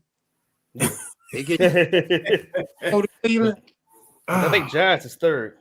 Oh, the Giants is third. They still got their coach, right? Is that boy still there? Yeah, he's still there. Brian Dable's still there. Yeah, I saw he fired his he fired a coordinator today or yesterday. The offensive coordinator, I believe he fired his offensive coordinator. Mm-hmm. So he gonna take the offensive coordinator gonna take the hit for that mess up there. Yeah, Dion. So, man, with the second pick, Cleveland, Deshaun Watson restructured his contract last week. Do they draft a quarterback, you think? I think they got the young quarterback. They got the young quarterback that played a little bit this week. Yeah, I don't think they're gonna stick with him. I don't think they high on them. And they got Teddy Bridgewater, but he keeps bouncing around through different teams. Yeah, Bridgewater with the Vikings. You talking about Jameis? Jameis, my bad. Famous Jameis. Yeah. And then I saw today Deshaun Watson's rehab is not going well, so he might have another surgery. Is Dion gonna let Shador go to Cleveland? I don't think so. I think he wound up forcing the Giants. Cleveland pick Cam Ward, and he gonna go to Giants. Because Dion got the kind of influence that Archie Manning had. Yeah. Archie made the call, said, listen, don't San Diego, don't touch my son. Right. Mm-hmm. Don't touch him. And he ain't have the John Elway leverage. John Elway said, if the coach draft me, I'm going to play baseball. I'm gonna be a Yankee. And they drafted him anyway. Yeah. Damn. It's gonna be interesting. Yeah, it is. To see how this whole thing, and a lot of all eyes are really on Dion to see what he's gonna do. because he's still recruiting guys and still like he gonna be there. Mm-hmm. But we seen this before, because I didn't think he was gonna leave Jackson State when he did, and he did. So, Yeah, me even. You know what I'm saying? So it's gonna be interesting to see. Yeah. It's gonna be interesting to see what happens there. Yeah. But And there's no guarantee that Tennessee keeps the first round pick. The first pick, rather. Yeah. Yeah. So there's that. So it's gonna be interesting. Yeah. This how this stuff works out. We're gonna get through these playoffs first. I ain't one of them ones. I don't get all big on the draft and with the combine and all that stuff. That stuff don't interest me. You know what I'm saying? Because I don't care to see nobody in these shorts and t-shirts running 40s and benching 225. Man, that stuff does nothing for me. And again, somebody that's coached, at the level that I coach, I don't want to make it seem like I'm, on that level. I've seen kids that work out and look awesome in workouts. Yeah. And when you get them with them lights turned on, like, who is this? You know what I'm saying? I've seen it firsthand. Mm-hmm. You know what I'm saying? So I don't get all caught up in the workout warriors and all that stuff, man. Show me the film. What did you look like on film? What do you do when you got a 250-pound linebacker chasing you down and hitting you? You know what I'm saying? And what do you do when you got a 300-pound lineman running you down? They got the speed of the linebacker. You know what I mean? So I want to see that. I don't care too much about how you ran the 40 and that you could throw a football. What was it? You threw a football through the goalpost from your knees. What does that mean? That's one of the guys we drafted. What was his name? Kyle Bowler. Kyle Bowler, yeah. The great Kyle Bowler. The legend. He was on one knee at the 50-yard line and cleared the goalpost. Okay. So how'd that work out for him? Yeah. Man, you talking about a bum. Man. Hey, Dean, tell them how you really feel about it. Well, I'm just saying, man, that the folks, when you talking about the excuses, man, the justifications that they kept coming up with this guy, Kyle Bowler, while he keeping him as quarterback. I mean, that was you talking about creativity. Man, they were creative, man, and coming up with all kind of excuses about keeping this dude as the quarterback. When I think everybody, I mean, T.O., when he was a free agent, he said, I ain't coming to Baltimore. Yep. He said, man, that guy shouldn't even be the quarterback. I ain't going there. And they got mad at T.O. And they got mad at T.O. Who does he think he is? I went to their training facility while Bowler was there. Mm-hmm. And they over there, Bowler going back, he there by himself. Well, he might have hit the center hike on the ball. I can't remember. And then he just running back, acting like he gonna throw the ball. And while he's doing that, the coach is there slapping at the ball in this. He ain't going back there. The coach is like, oh, man, what the hell is this? This dude was a first-round draft pick in the NFL, and they run around slapping at him. Like, what is this, Pop Warner? Man. And I've heard Brian Billick say that him sticking with Bowler ruined all of his opportunities to become a head coach again. Yeah, I've heard that too. I've heard that too. Not only that, the one thing I would say when I went to training camp the second year McNair was quarterback. And I remember, Dean, I told you, I said, man, we're going to be lucky to go 8-8. Yeah. Because I knew at training camp, McNair was done. Yeah. He was done, man. I'm looking, this dude couldn't throw past 15 yards. He couldn't go far. With any accuracy. I said, man, this dude is cooked. Everything was a check down. All the air was out of McNair. He was gone. What's up, homie? Steve Mick. He wasn't McNair. The hair was gone. Yeah, he was gone.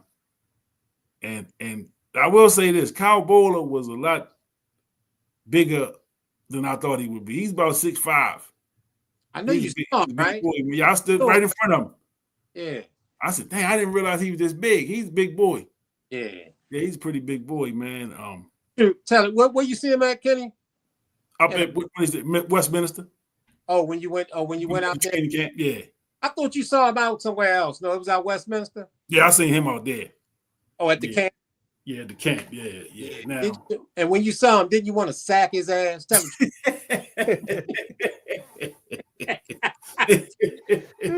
yeah, hit him right in the ribs. One of them good rib shots.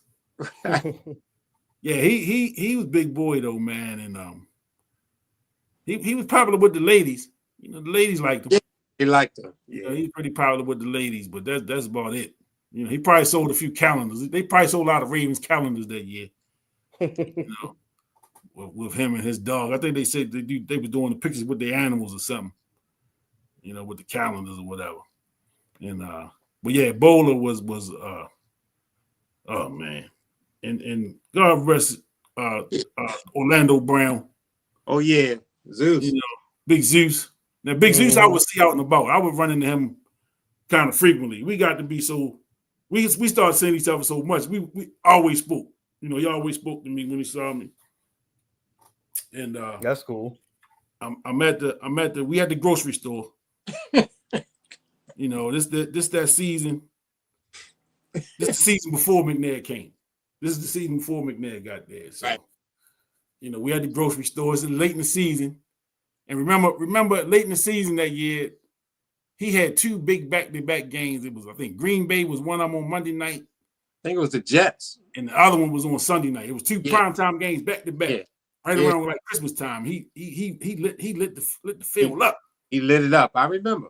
Everybody was like, man, this is the guy we've been talking about. This is the guy we're looking forward to next season and blah, blah, blah.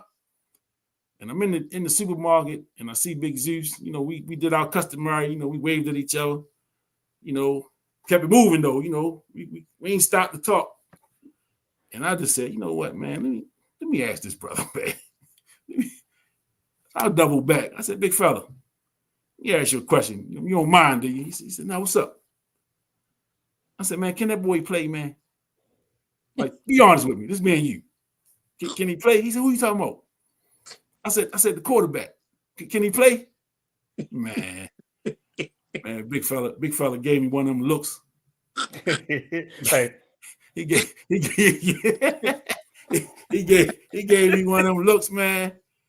He said, man, you see him?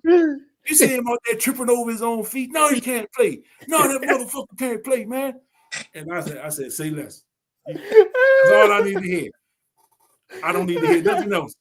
Yeah. Now, that's exactly, you out there with this guy every day. I said, but these people keep trying to tell us he can go. He said, who keeps saying that? I said, these media people. Yeah. He said, man, listen, pay that stuff no mind. He not the one. He not the one, man.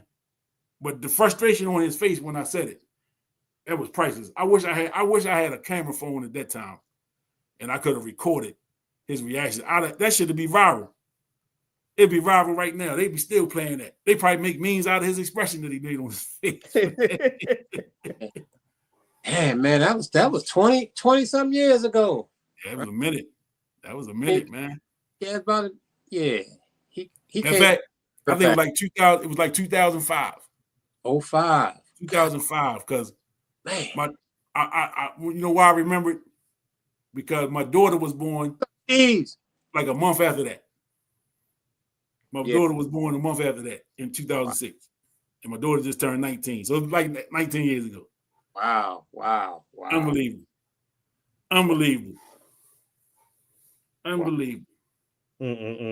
So it's playoff time, man. Wow. It's playoff time, fellas. And did y'all ever see, speaking of Steve McNair, did y'all ever see that documentary on him? Yeah. Yeah, man, I just saw that the other day for the first time. I'm still just the ending of that, man. The way he went out of here. Man, that was crazy, man. Devastating, man. I mean, it is 4th of July. Wow. It just what they say happened don't just seem a little fishy to me. Man. You know, it seemed a little fishy to me. It sounded like to me. I'm not an investigator, but wow. I think both of them was murdered. I don't think she killed him and then killed herself. I think they was murdered. Yeah, that's. You know what I'm saying, and that's just my 2 cents on that. Mm-hmm. You know, I think they both was murdered, and you know, yeah, it is what it is. But you know, for that 1 year, oh man, I don't know if I should post this. What was this? Who's this guy? 13 seconds. You know this guy, Dean? 13 seconds. I said, he need a massage. I said, God damn, what's going on here? Is that a picture of Andy Reid? Is it? Looks like him. And Dean, you getting fancy. Yeah, well, let me stop posting his stuff. Hell, that is. We got back problems or something? Yeah, he want a back rub. We need a massage. I mean, God damn. 13 seconds. You got to at least put your name up there. Whoever you are. Yeah, because I know it ain't Andy Reid. Pull his Facebook profile up. I gotta do some research now. Hey, so look, now he on YouTube. He on YouTube? Oh, all right. 13 seconds on YouTube. Okay. You know, he's a YouTuber. Well, thanks for watching. Hey, 13 seconds. Go ahead and subscribe while you're over there. Right. Hit that subscribe. Dean massaged me a couple days ago. Okay. All right. Don't deny it. I don't know. Maybe somebody you work with or something, Dean. Yeah, I'm wondering who is that. Well, anyway, we move on from that. That's getting me a little uncomfortable talking. Shit, I don't know, brother. But I ain't got nothing on the NBA this week. You know, I'm so locked in on football. Yeah, I'm in football mode. Yeah, me too. Playoff mode. You know, NBA we'll get plenty of NBA talk. You know, subject that's been getting a lot of rhythm on Facebook is the Baltimore basketball scene. You know, they talking about some of the best duos that played together, and it looked like, you know, like duos from like the 90s into the 2000s from high school basketball. Mm-hmm. You know, I know Malcolm Delaney and Dante Green was one. Mo Hatton and Jennifer, was it Damian Jennifer and Mervo? You know, they were like late 90s. Mm-hmm. What school was that? Mervo. Yeah, all right. Tyler Smith and my man from Douglas, Big Joey, and then they had Tyler Smith and Joey, then Tyler Smith and my man that went to ended up at Loyola that got killed a couple of years ago. I can't remember his name. Yeah. But the Baltimore basketball scene, you know, something we kind of all familiar with. You know, we've seen some players over the years. You know, so I definitely want to dig into some of that, you know, as we get into basketball season coming up. You know, talk about some of the great ball players that come out of this city. You know, and there's plenty of them. You know, and one thing, you know, I see with these debates is, you know, people gonna pick the era that they kind of was more familiar with.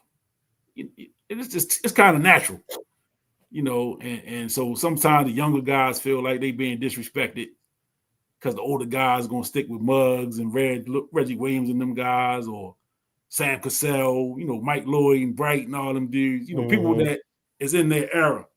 Stinking nut, you know what I'm saying? And then, you know, like I said, you got the younger guys. But I just think, man, the same way with NBA, it's hard to compare because you compare who you compete against. You know, you compare the guys you battled against. It's hard because now you're just taking it's popular opinion at this point. You know, where you got people who say, I'll take Nut over Muggs. You know what I'm saying? But like, how you really gonna pick that if you can't really put them together at the same time to really see? You know, both of them tough as nails. Both of them 5'3", 5'4". You know, both of them stronger than what they would appear to be. Did both of them become first round draft picks? There's the difference. Did both of them make it in the NBA? There's the difference. You know, there's the difference. But it's people that make those arguments. Yeah. You know, people make these arguments and then they say, well, they played against each other at this summer league, or they played. So you know what I mean. It's again, some people will take resume. Yeah. Some people will take, you know, what they did here. Yeah, so, popularity. Yeah, who's more popular, all of that. Yeah. Then you got some people that say Akil Carr will eat both of them up. You know what I'm saying? Mm-hmm. Another little guy that was an offensive machine. Yeah. Crime stopper. But did he ever has he ever played against a guard at that size that was as strong as Muggs or not? Like, you know what I'm saying? Mm-hmm. And what would he have done against that strength? Did Akil play defense? Was he known as a defensive player? No. I know he's known as a crime stopper. Yeah, he blocked a shot. He could block a shot here and there. You know, yeah, he wasn't known to shut nobody down. You know, all them arguments, man, gonna always be around, and I always look at the reaction videos of LeBron fans watching Jordan highlights, or Kobe fan, or Steph Curry fan, so forth and so on, watching Mike Jordan's highlight reel, and them guys are blown away when they highlights, man, of how he floating, the hang time, and all the things that he did on the court, dunking on the whole NBA, and all this stuff that Jordan did. Them young guys, man, are blown away. And as the video goes on, then they start justifying why he's able to do this stuff, because he's now playing against plumbers. He's playing people who he's the only one in the league who was athletic. He's ahead of his time and all that kind of stuff. So they start justifying it, which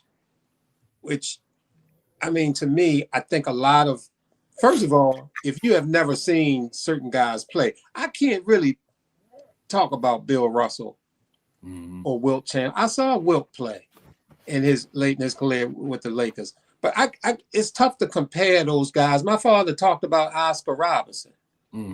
I saw Oscar play when he played with Lou Alcindor with the Milwaukee Bucks, and they won a title. I saw him play, but he wasn't in his prime. Right. When Jordan came, I was talking about Jordan, and my father, he said, man, Oscar Robertson used to do all that stuff. Oscar was 6'5", strong, could play defense, could handle the ball, could do all these things, and my father was pumping Oscar.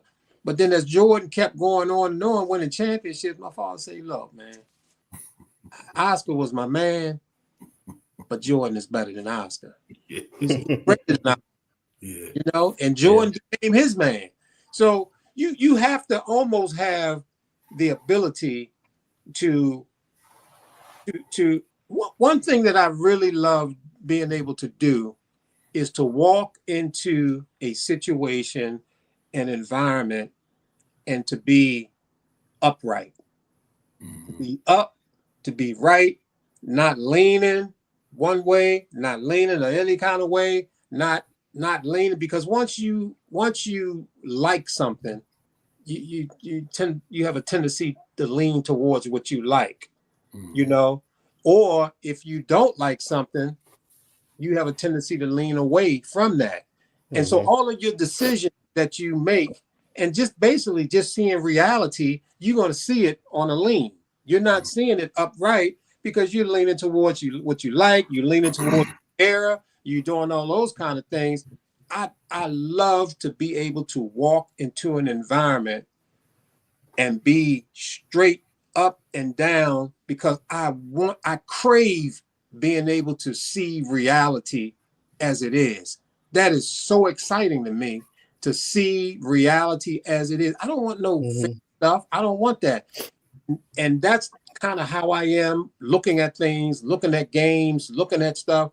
I want to look at that thing up and down, and so I can see reality. And to me, you know, it's nothing like being able to see reality. So these guys cannot, and most people can't. To your point, Kenny, most people cannot fairly assess different eras or different players. They pretty much, if in your mind people got locked in and say that Kobe is the greatest player of all time, that's where they are. Everything they're gonna go with the Kobe. They're gonna say this. He did this. He did that. And that's kind of how it is, man. But it's a few people out there who can be straight up and be able to see reality as it is. Yeah. Yeah. Going back to players in different areas and how people perception of them are. I remember when Stinking Nut played against Stephon Marbury. And the coach wound up taking Stephon Marbury out because Stinking Nut was, in my eyes at the time, they shut him down. Yeah, right. Going back and looking at it, the coach was taking Stephon Marbury because Stinking Nut was going at them with elbows. The coach pulled to protect them. So I mean, you had that different perception. You can see things different, like you said. Yeah. And out of the three, who made it to the NBA? Yeah. Wow. But then, you know, again, they played them hard though. They played them hard. Yeah. And that's the thing about Baltimore guys. They're not gonna back down. No. I don't care what your name is. The Baltimore guys will not back down. No. You know what I'm saying? So just know that coming. Oh, that you're gonna get something you may not been banking on. You know, the Baltimore guys are who they are. Yeah. You know, and you know, I just saw, you know, I posted a clip, I guess about 2 months ago, where Mark Jackson had asked Sam Cassell who was the greatest player to come out of Baltimore. Who was the best player to come out of Baltimore? Yeah. And he said, hands down, Melo. Melo. You know, Melo, man, without question, man, it's Melo. Yeah. And based off of his career. Yeah. You know, he said, you know, and he said, you know, like, you know, people say Skip Wise. He said, well, Skip Wise didn't get to the levels that Melo did. Right. You know, so it's hard to say. And then like Sam said, I didn't see Skip play. He Skip. So I can't really say from my perspective what Skip was or wasn't. Right. He said, but he didn't get to the levels that Melo did. And then Melo, you know, Melo, man, Melo, bad boy, man. One of the best offensive players ever. Bad boy, man. But then Sam also said, but I'm the greatest winner that come out of Baltimore. Yeah. You know what I'm saying? Can't argue about that. You can't argue that. And you know what's funny? You know what's funny about Sam? And he was a difference maker. Yes, for sure. And he's been a difference maker at every step. Yeah. Every step of the way from Houston was losing to New York until they made that switch and said, all right, Sam, you take Kenny's spot. Can you come out for a little while? Yeah. Sam been that way. And I know people that you know grew up with Sam. Sam was like that when he played down Madison. You know what I'm saying? He was always the difference maker. Yeah. You know, when he played with the Buccaneers and he went to Dunbar. You know, he always been that guy. Yeah. You know, and Sam would tell you on that same interview, he did a couple interviews in the last few months. And he said, man, you know, I wasn't the fastest. I didn't have the greatest handle. He said, but I understand how to play. You know, I know how to play the game. And he said, man, if you take away the couple things that I can do, you can get me. He said, but I could think. You know what I'm saying? And I think that part of the game, the cerebral part of the game, get lost a lot because people get so caught up in the highlights and what looked good. Yeah. That they lose the cerebral part of the game. You know, and Sam was like, how I would get people. He was a mid-range guy, so Sam wasn't shooting a lot of threes. You know, he could post you up. He would post up guards. He would back you down. He was in that 18 to 20 foot range was his money. And he said, man, if I can get somebody, he said, he kind of funny too. So he said, I can come at you full speed. What's full speed for me? You know what I'm saying? Because I wasn't that fast. But if I get a full steam coming, if I got you backpedaling, I got you. He said, because I'm gonna just pull up and knock it down on you. But that's the thinking. That's the thinking part of the game. He know if I got somebody backpedaling, I got him. Because I'm gonna backpedal them to a point, and I'm just gonna pull up and knock the shot down, and we're going the other way. You know what I'm saying? But I think with a lot of younger players, and you know, Bruce, you're around young kids, you know, coaching. I'm around younger players. The cerebral part of the game is the hardest part for kids to pick up. You know what I'm saying? Everybody is so caught up in the so-called skills. Yeah. Rather than, all right, but you got to be able to put all that stuff together. Or you teach it to them, and then they'll give it back to you the exact way you teach them, and saying, all right, you throw the A, but if somebody's covering A, throw the B. Yeah. All right, ball in. He throw the A, and it's a steal. Dude, you see the person right there, B? Because there's no IQ. No. Like and like I use the analogy, like, you know, everybody got a GPS on their phone. So you can plug in an address, you can get exact directions to that address. Every play that we draw is designed to get us to the basket, to score. But for every route, there's an alternative route. To every place you're trying to get to, there's multiple ways to get there. You know what I'm saying? And like Bruce just said, you know, kids will look at it and they will run the play exactly like you told them to run it. And then when it's time to make an adjustment, when the defense kind of know what you're doing, you have to have some little IQ to figure out, all right, he's sliding over here to the right because he know that's where I'm designed to go. You know, maybe I'll give him a little a jab step right and then cut back door on him, something. But kids are so programmed to do exactly what you told them, the exact way you told them. And then if they do improvise, they improvise so bad. The improvisation is so bad. It's like, then you like, well, what was that? Like, because their improvisation might be, I'm gonna just pull up and take this three.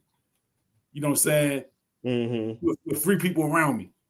Well, you told me to shoot the ball. All right, now you're going too far. But you know, I think the cerebral part of the game is what's missing. You know, with a lot of the and I don't want to say, because I don't want to make it like I'm hating, because I'm not. Because the high level players separate themselves all the time. You always can tell players that's a little different than everybody else. You know what I'm saying? So that's like, I like watching.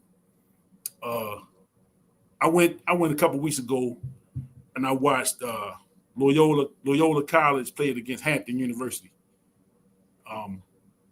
So just to watch that level of college basketball, the pace of the game, you know, just watching them run through offense, you know, it's different watching guys when everybody's at a certain level, you know, versus, you know, I'll be frustrated sometimes being in high school gym with these kids, man. They be like, man, they just not getting it. And you get frustrated. And, you know, man, and then, you know, we went through that with them when we was coaching the kids.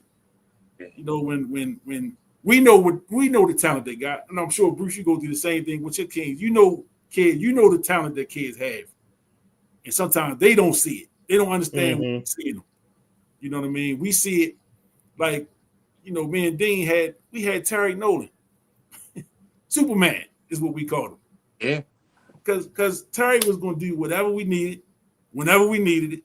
And a lot of times we didn't have to ask him to do it. You know what I'm saying? He was just going to get it done. But the problem with that team was the other kids knew that shit too. And they were like, well, shit, Terry can do it. Like, no, he can't always do it. And there's going to come a time when he gonna need y'all to step up. You know? And I remember when Terry moved on that next year, and we in practice, man, and I'm trying to get people to, you know, step into the role, not his role, but to step up. And I had to stop practice one day. I said, fellas, Terry's not coming through the door. So stop looking over there because he's not coming. The guys that's in here got to get it together. Y'all got to step up because he's not coming back. You know what I'm saying? And it was almost like that, all right, let's wake up, because then when the game started, Terry wasn't coming late. He wasn't coming to the games, and they had to step up. They had to play. You know, it's interesting, man, when you coaching, and But I like that whole the whole Baltimore basketball, just the amount of it that I've seen, and I haven't seen a lot. I haven't seen all, because like for some of those stretches, some of the guys they debating about, I didn't get to see them in high school just because of whatever I had going on. And then some of them I did. I saw a lot of them. You know, so but I know that Baltimore has always had a high level of basketball, whether it was in the city leagues at once upon a time, and now it seems like everybody going to the privates. Private schools are more stacked up than the public league is or was once upon a time. But like you had a good game the other day, Dunbar and Emerson. Down Dunbar, there was a packed house. I seen some video.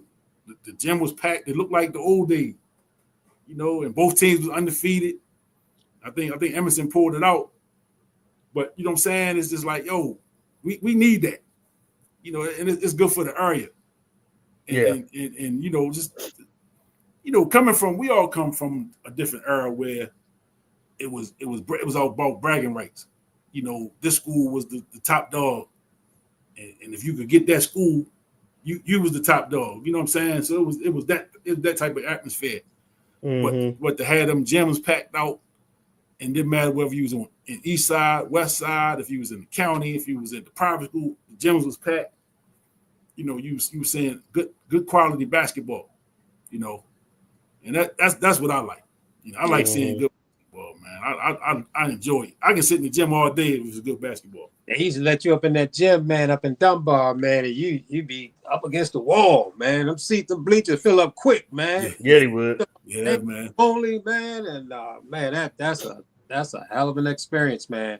Being down there on Orleans Street up in that gym. Hell of an experience, and yeah, and it's them experiences, man. You know, like, you know, to have had kids that I had my hands on that had got some of that exposure. You know, I got to see my man Chauncey down there a couple times with Lake. You know, they went down Dunbar, beat him a couple times. You know, so it was good. It's good, and I think sometimes as kids they don't really understand the what those games meant once upon a time. You know, they know that Lake Clifton is their rival. They know Dunbar is the rival. But you know, at a certain period, those games didn't mean as much as they meant in the 80s, in the early 90s. You know what I'm saying? And when you know, like when Stinking Nut, I remember when Stinking Nut beat Dunbar up Morgan. Yeah. And that's like 92. But Turk was a senior. And then they played again at Morgan because the game was so big they had to play with Morgan. Right. Then Dunbar beat them. So, you know what I'm saying? But it was like, man, and the whole city came out for that. You know, the whole city came out. And it was like they was the only game that was playing because everybody else had already played. So all the other teams was at the game too. You know, so man, it's just a great time. But just a great atmosphere for the city. And it's a lot of talent around the city now. You know, a lot of times with the talent, man, the grown-ups get in the way. You know, with the parents and everybody want their son to be this or that. And we got transfer portals in high school now. That's crazy. All this nonsense, you know. But yeah, we ready to wrap it up. You know, playoffs. We be back next week talking about the win. Definitely. We be talking about the win next week. Saturday night, man, y'all, what y'all gonna do for the game, man? Y'all be. I know Bruce, y'all be going out sometime watch the game. Yeah. Yeah, I don't know where we're going at this week. I got to work Saturday, and I'll be getting off right around 7, so I'll get off right in time. Probably pick up some wings and get in front of the TV and watch. You know, but I'm definitely, man, I'm excited about this. Yeah, I'm just excited about the team. You know, I'm excited about the team. I ain't worried too much about the Steelers and Sierra's husband and all that stuff. You know. You know. Did they sign him? Is he on like a 1-year deal with them, or did they sign him to a multiple? He signed an original 1-year deal. Okay. Or maybe a 2-year deal with player option, something like that.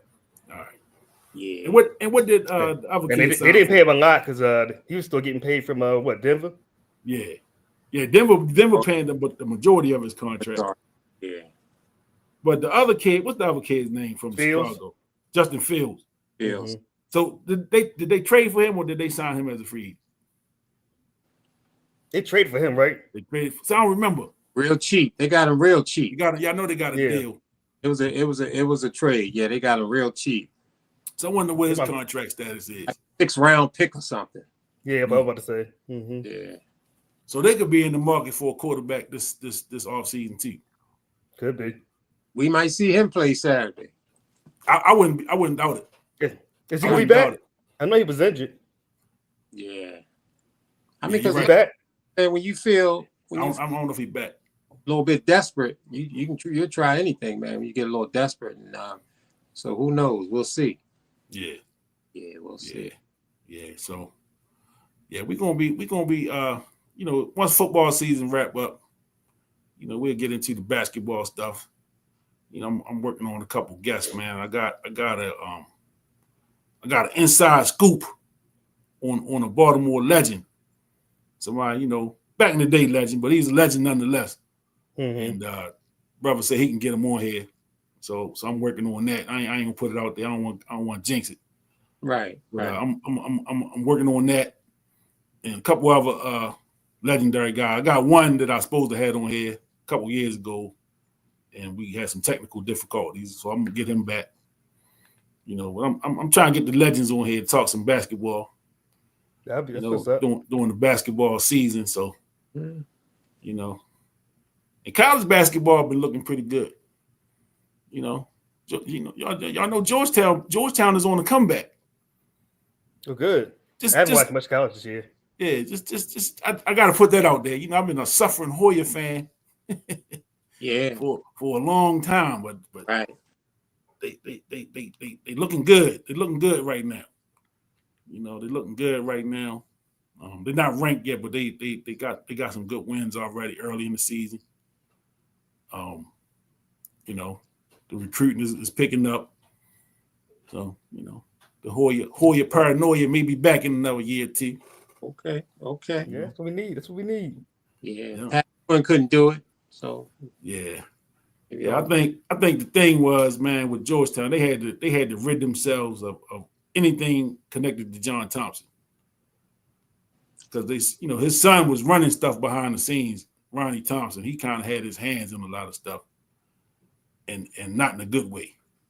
No, I didn't know that. So that was kind of what the rumors have been the last few years. And y'all, I'm in these Hoya groups, and I follow a couple of the old players on the social media. So they, I'll be getting a little feedback from what they be talking about.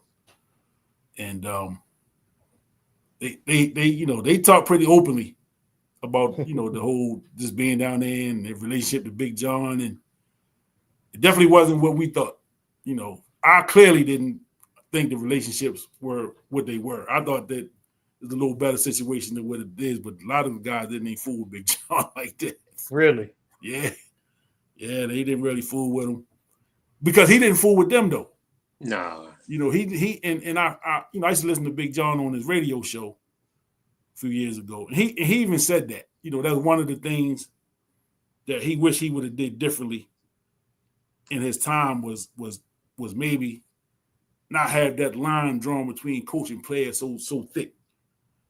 You know what I mean? But he felt like he had to be a certain kind of way to get the results, out of the guys that he wanted. So he was, a lot of the guys say, John, man, fucker was crazy, man. Big John was out his mind. And, I've heard a couple stories, man, like, I heard Reggie Williams tell a story on somebody's podcast, man, where, John was so strict. He counting the practice jerseys at the practice. and one of the jerseys came up missing after practice one day. And, man, he said they would not let nobody leave the locker room until that jersey showed up. And Reg was like, he told somebody, man, if y'all don't find these raggedy ass jerseys, like they wasn't like they was these great jerseys. He said this shit was all raggedy and ripped up. He said, man, get that shit so we can get out of here, man. Yeah. Yeah, but Big John wasn't, he was an old school dude. Yeah. And, a lot of the players, man, a lot of them, man, that actually did well down there. They was like, man, I just didn't know what he wanted from me. You know what I'm saying? From one week to the next, you just didn't know. It was always a guessing game. And I know for sure guys that played on that 87 team, a couple of them, said that, it was close for them to get up out of there. And for whatever reason, they fought through the BS. You know what I'm saying? It's like, I'm gonna just tough it out. But, Big John, man, and Big John, as far as a coach, one of my favorites. But, the things you learn about him after the fact, it didn't take away from what I felt him as a coach, because I like the results. So I was a fan of the results, and I just liked the way they played and the way they got after it. But yeah, Big John, man, was a different kind of cat. Yeah, different kind of cat, man. Yeah, interesting. Yeah, but let's get on out of here. Appreciate y'all fellas for y'all input this evening. Sir, yes, sir. The playoff edition. Having me.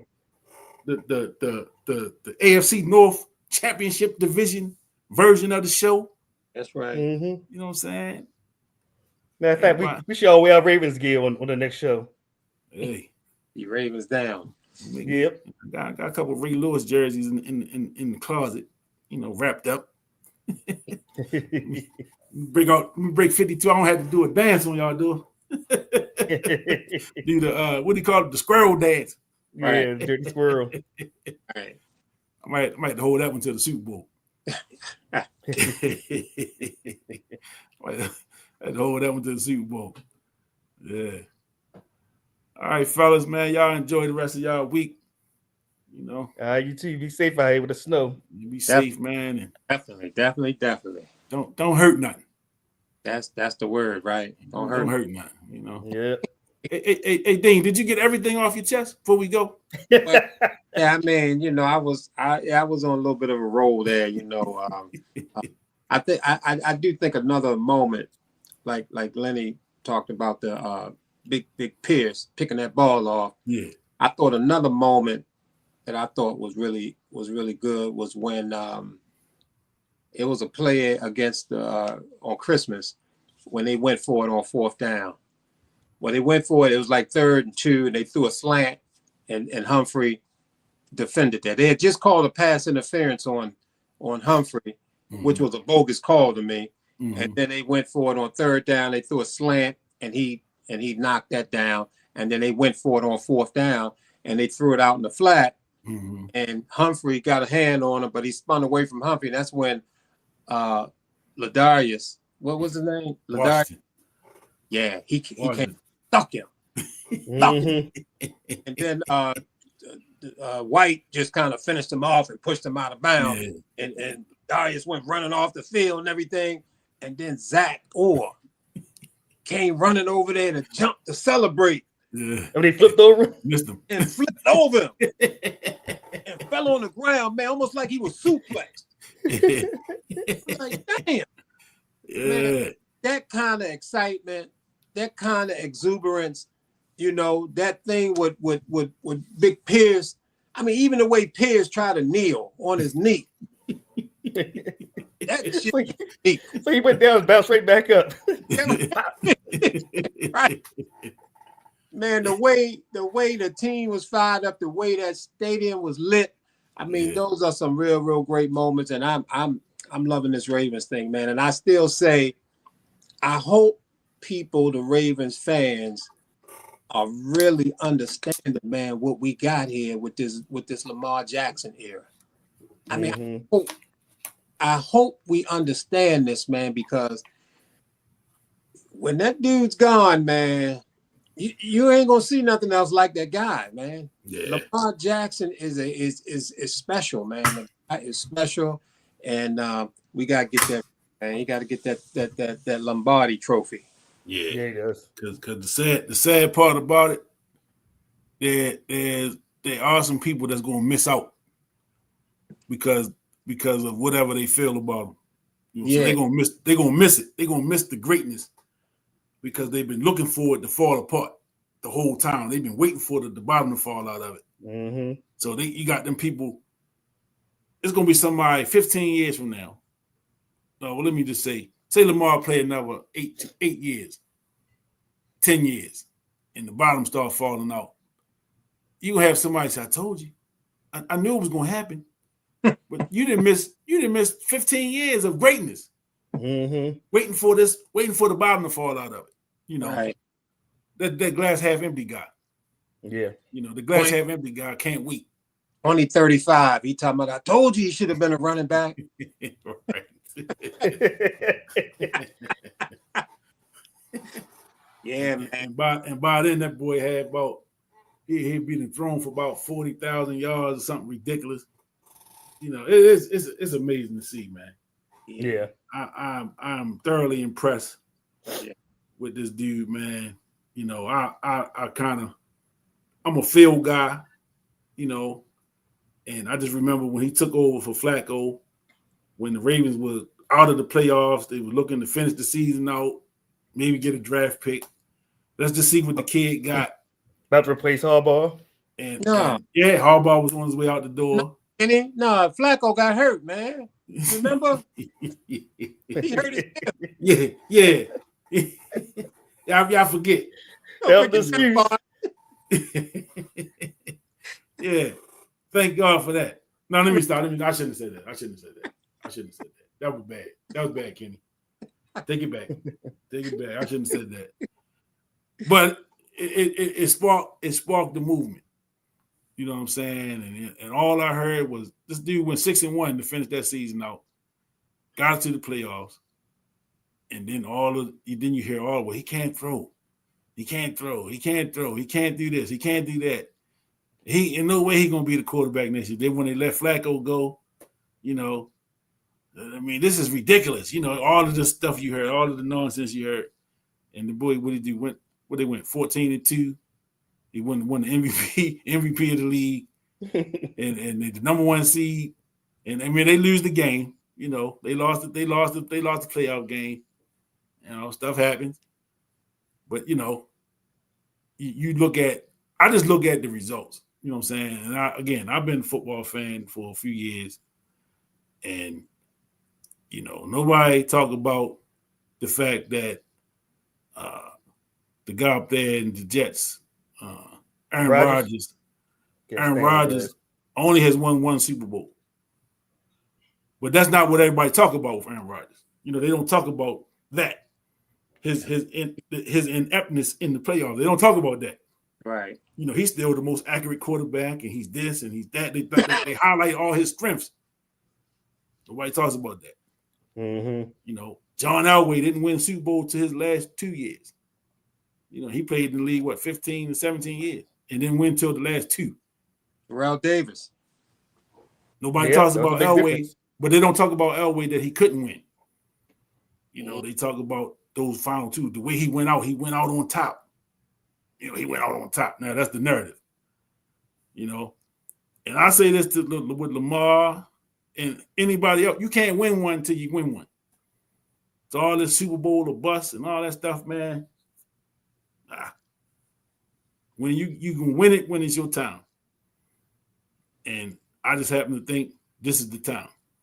Mm-hmm. And I'm the guy that's going to say that every year. And I ain't delusional like the Cowboys fan. Cowboys fans don't even make the playoff. Did I just take a shot at the Cowboys? But they used to it. You know, they used to getting jabbed in the ribs and all that stuff. They used to that stuff. All right. Yeah, he might be them boys. Yeah, them boys. Yeah. Every year. Yeah. Well, we do this all night. We be going on and on and on. Appreciate y'all, fellas, man. Yes, Appreciate sir. everybody that tuned in, everybody that subscribed, everybody that you know, followed on Facebook and Instagram. Appreciate y'all. Thank you for tuning in. We'll see y'all next week after the playoff victory over the Steelers. Peace. One love. Later.